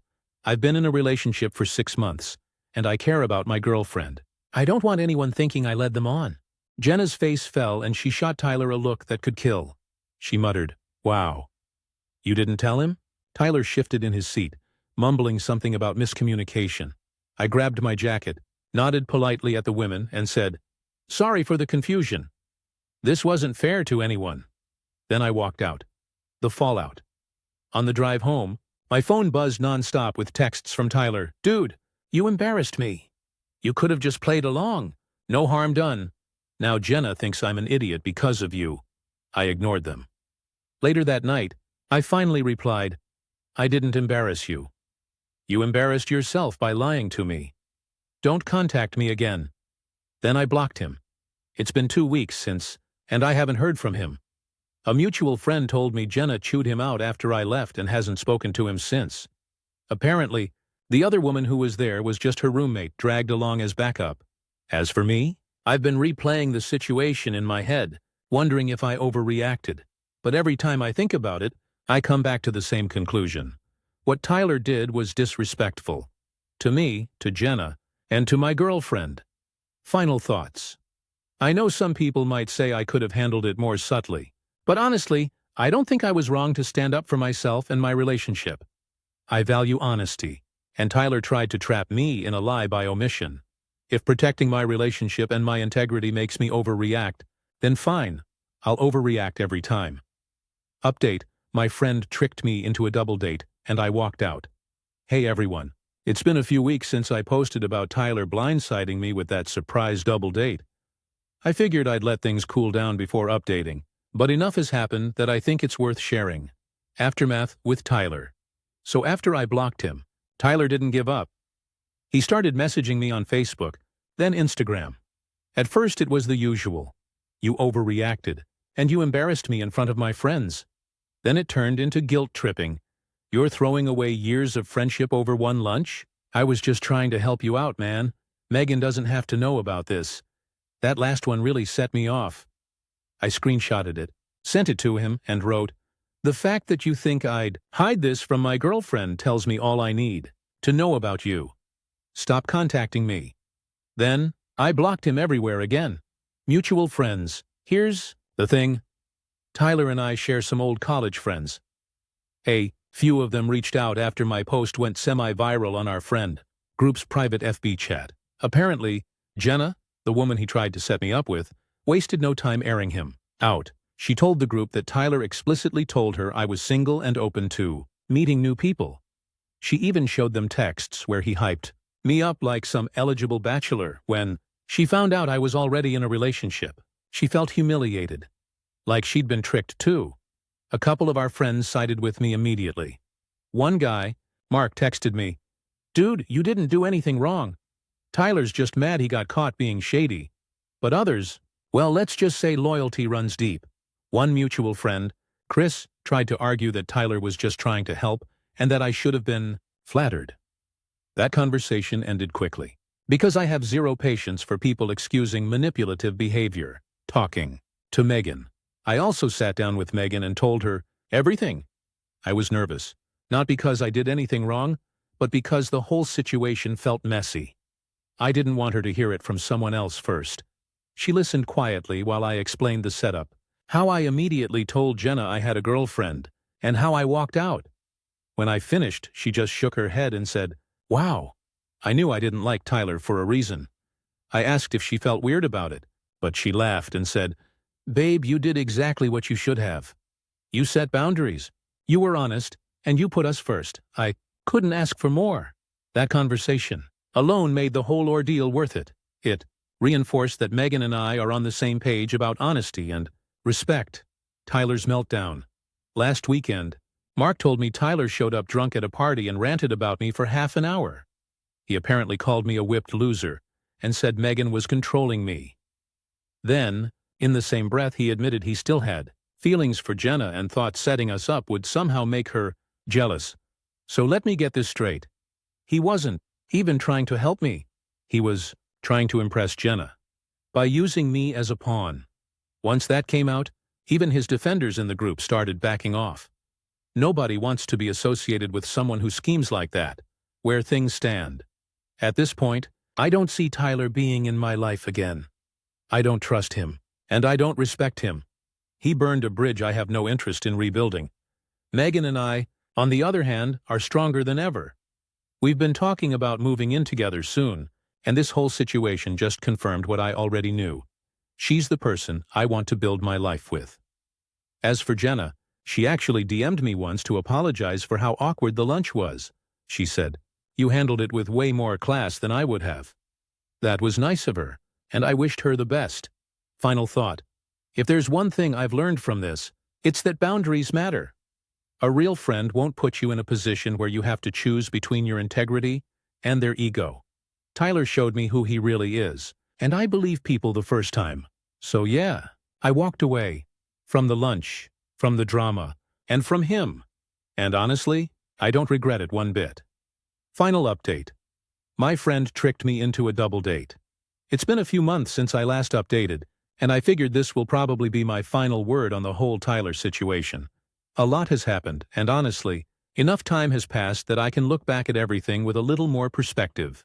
Tyler's last attempts. After my last update, Tyler still tried to worm his way back into my life.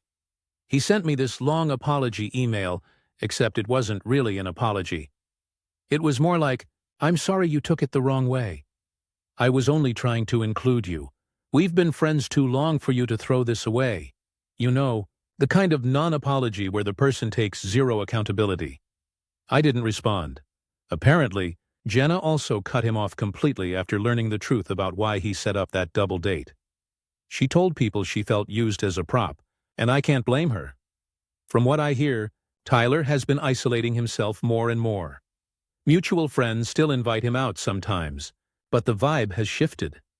People don't trust him like they used to. The friend group. This part surprised me. The friend group actually split a little over this. A few people thought I was too harsh, but more and more sided with me after Tyler's behavior became harder to defend. At one get-together, Chris, the one who told me to be flattered, tried bringing up how sensitive I'd been. Megan happened to be with me and she calmly said, "Sensitive?" He literally tried to sabotage our relationship. If that's what you call friendship, I'd hate to see what betrayal looks like. That shut Chris up real quick. After that, the group stopped bringing Tyler up around me, which I take as their quiet way of choosing a side. Life with Megan. On the positive side, Megan and I have taken some big steps forward. We signed a lease on a new apartment together about a month ago, and moving in has been amazing. It's not perfect. We've had our fair share of debates about furniture and whose turn it is to walk the dog. But overall, it feels like the start of something real and long-term. The whole Tyler situation, as frustrating as it was, ended up reinforcing how much I trust her and how well we handle stress together. Every time I worried this drama would affect us, she reminded me that we're a team. That's all I needed. Running into Tyler. The one awkward moment came 2 weeks ago. Megan and I were out grabbing coffee, and Tyler happened to walk in. He froze when he saw us, then gave me this weird half-smile like he wanted to say something. I just nodded and turned back to Megan. He ended up leaving without ordering anything. It felt final. Like both of us knew the friendship was dead, and nothing he could say would fix it. Looking back, when I wrote the first post, I kept second-guessing myself, wondering if I'd overreacted or blown things out of proportion. But after seeing how Tyler doubled down, lied to multiple people and refused to own up to anything, I feel confident I did the right thing. Friendship is supposed to be built on trust. Once that's gone, it's gone. And while it sucks to lose a friend of many years, I'd rather have a smaller circle of people I can truly rely on than a big group full of snakes. Closing thoughts. So yeah, that's where it ends. Tyler and I aren't friends anymore, and I'm okay with that. Megan and I are building a life together. Jenna's moved on. Last I heard, she's dating someone new and happy, and I don't carry any guilt about how I handled things. If anything, I'm grateful. Tyler's stunt forced me to reevaluate who I let into my inner circle, and it showed me just how solid my relationship with Megan really is. At 20, I probably would have laughed this off and kept Tyler around out of loyalty. At 30, I realize peace of mind is worth way more than clinging to a friendship that doesn't respect you. So that's it. My final update. Thanks to everyone who weighed in, called out the red flags I was too close to see, and reminded me that setting boundaries is not overreacting. Life's too short to waste on people who don't respect you.